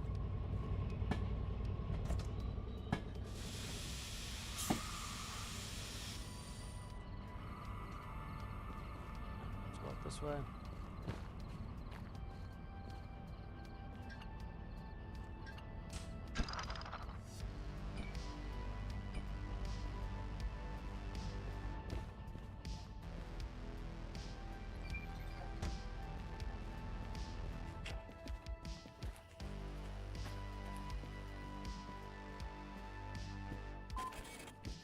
Okay. Where are we on here money-wise? Good, we're back up over 200, which is nice. 2 drop-offs, ick. Take this one, for, we're seeing we're here already.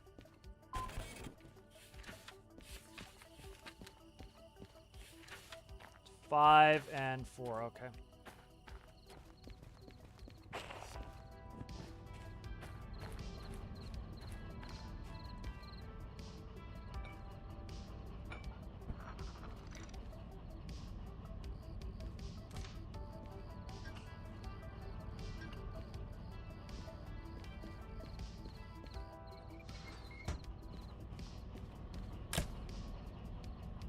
Put cab lights on so you guys can see. Stop, stop, stop, stop, stop, stop.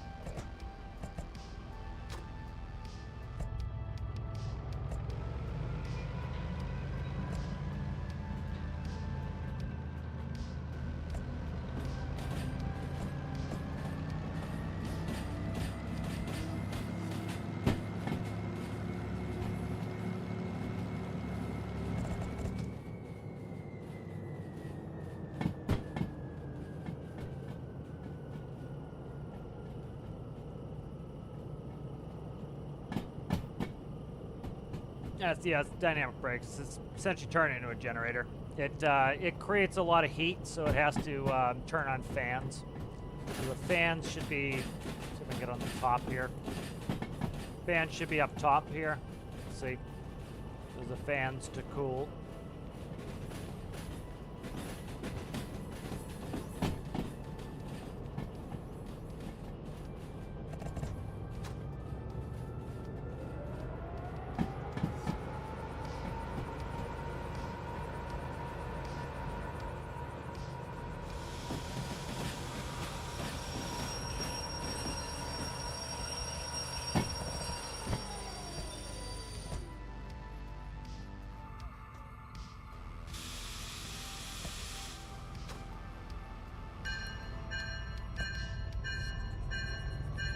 Quickly grab it. I had not switched it yet. Just trying to quickly grab the switch.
Okay, there we go.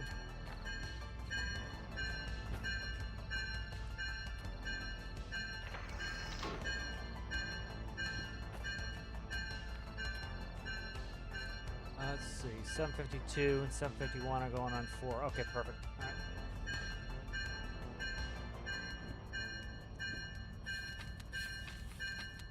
All right, beautiful.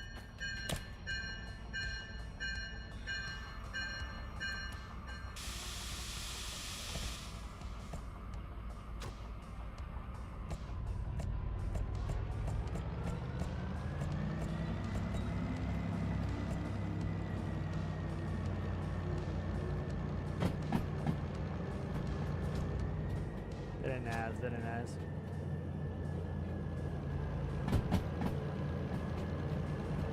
Very nice, very nice. Alright, good. We'll just back this one in 5S is the back of this. And then the other one goes in 4 once we get in 4S, once we get this moved over.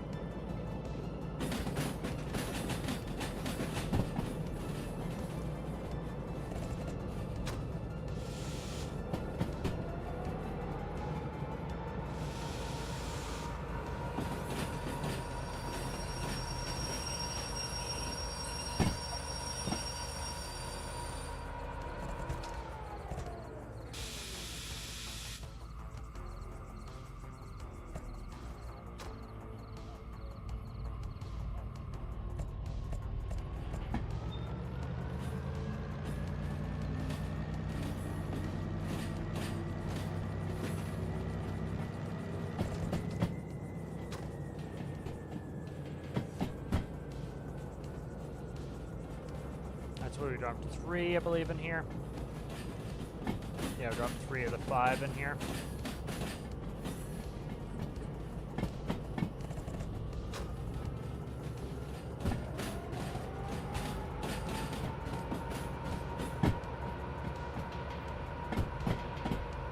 And we try to get the 4S set up here.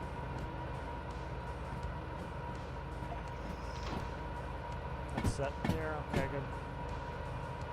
See the back of the pile here. Still got a little ways to go.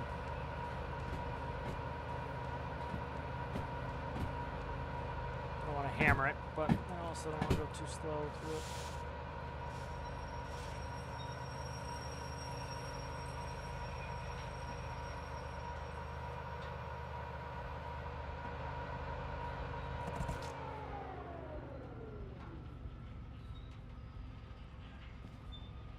Try and jump on me for, sir.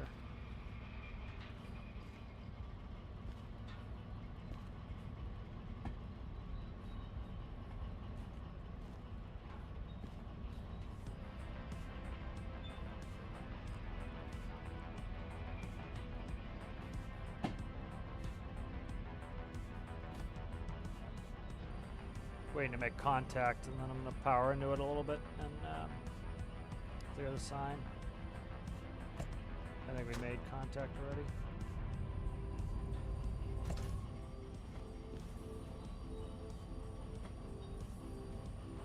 I think we're good.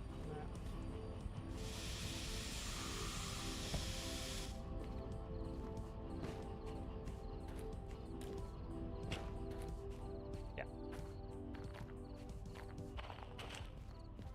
Verify it. 923, 923. Good.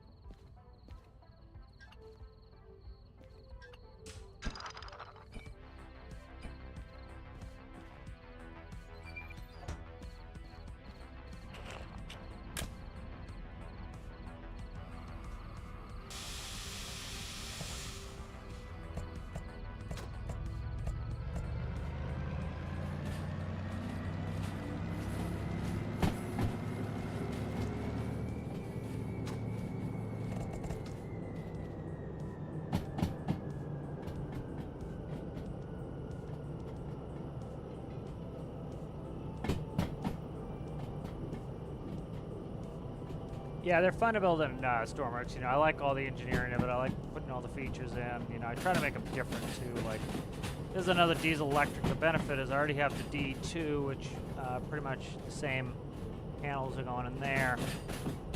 You know, the only issue being that the change it.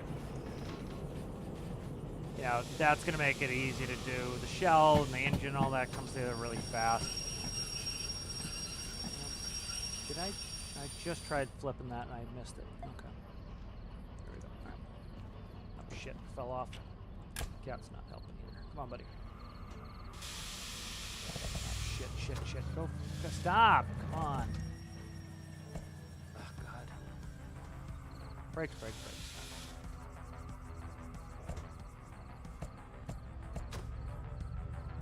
It knows what handle I actually touch, not the one I'm actually trying to touch.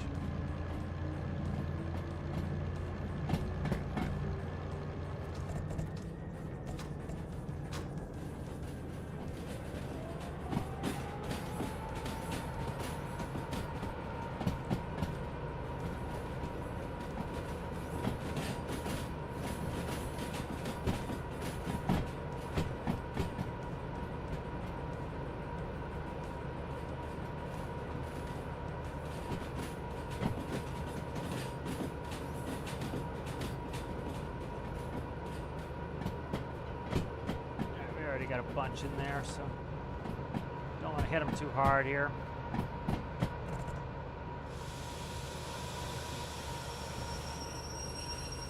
Like give them a bump and then push, not slam them.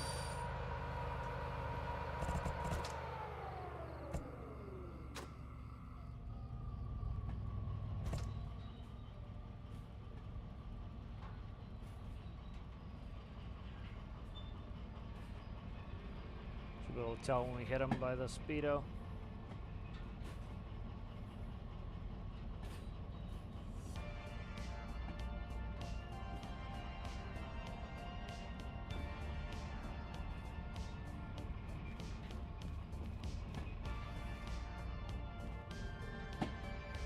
About to hit him now.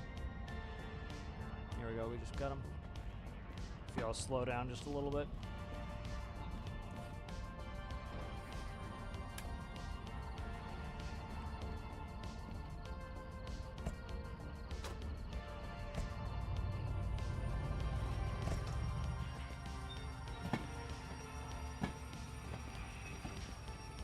Pretty good there.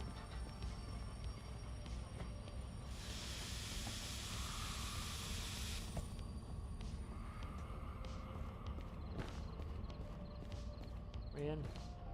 Yeah, we're in. Okay, good.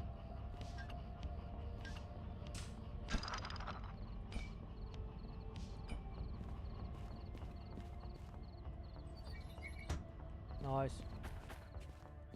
Excuse me, pardon me.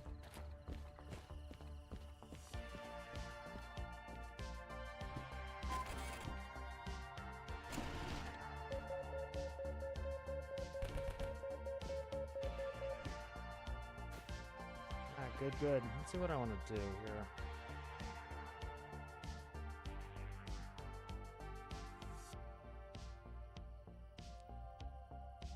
Oh, nice. That'd be nice. Yeah, that's good. That'd be nice to see. Yeah, it'd be nice to see the roadmap.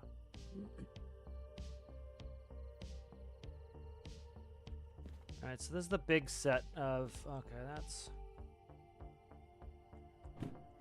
This is the one I brought in. 3 drop-offs. Ugh. That one's a pain in the balls.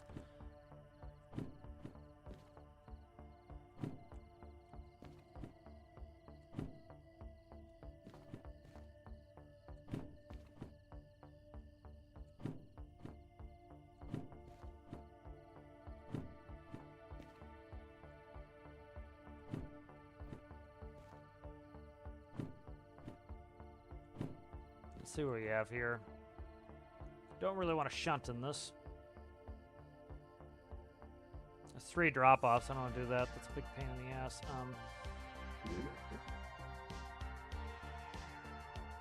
That's what? 5. Just about 6 there. 6. Ooh, that's a 7 banger right there. 7. See what the forecast looks like here. Ugh, rain.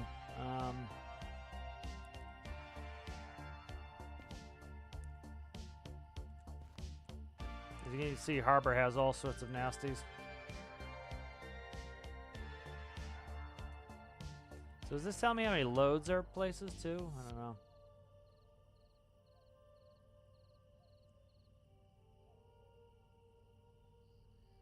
Or what's available. I don't know. Showing me kind of where everything goes there. So the reason I'm looking at that is this is a 740. And that's a 3, so there's 1,042, 1,080. 1,080, and then 2 more is 12. Like, if we could get them all.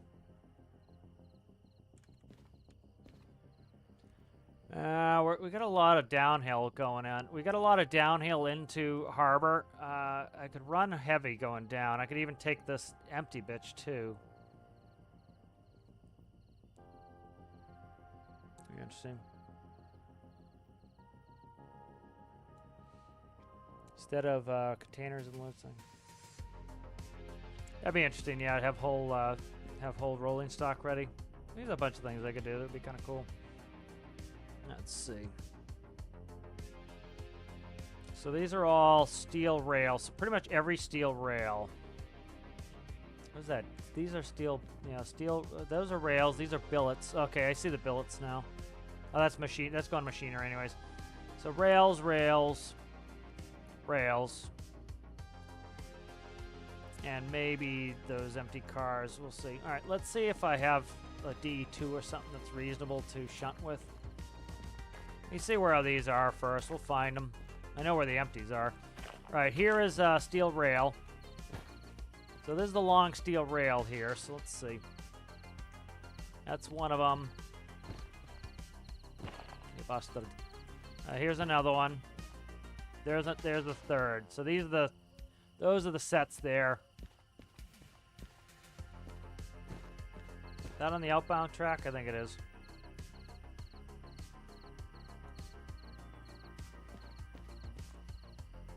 I might nose that one, put it up the ass of this one. Let's see. See, the problem is, I think, is one of them getting processed, though? I might have to accept it if... I have to look and see if one of them's getting processed. Yeah, see, there's a steel rails that needs to be loaded, too. That's 6, so I'm not... So that's going to be empties anyway, so let me see. Let me start grabbing these.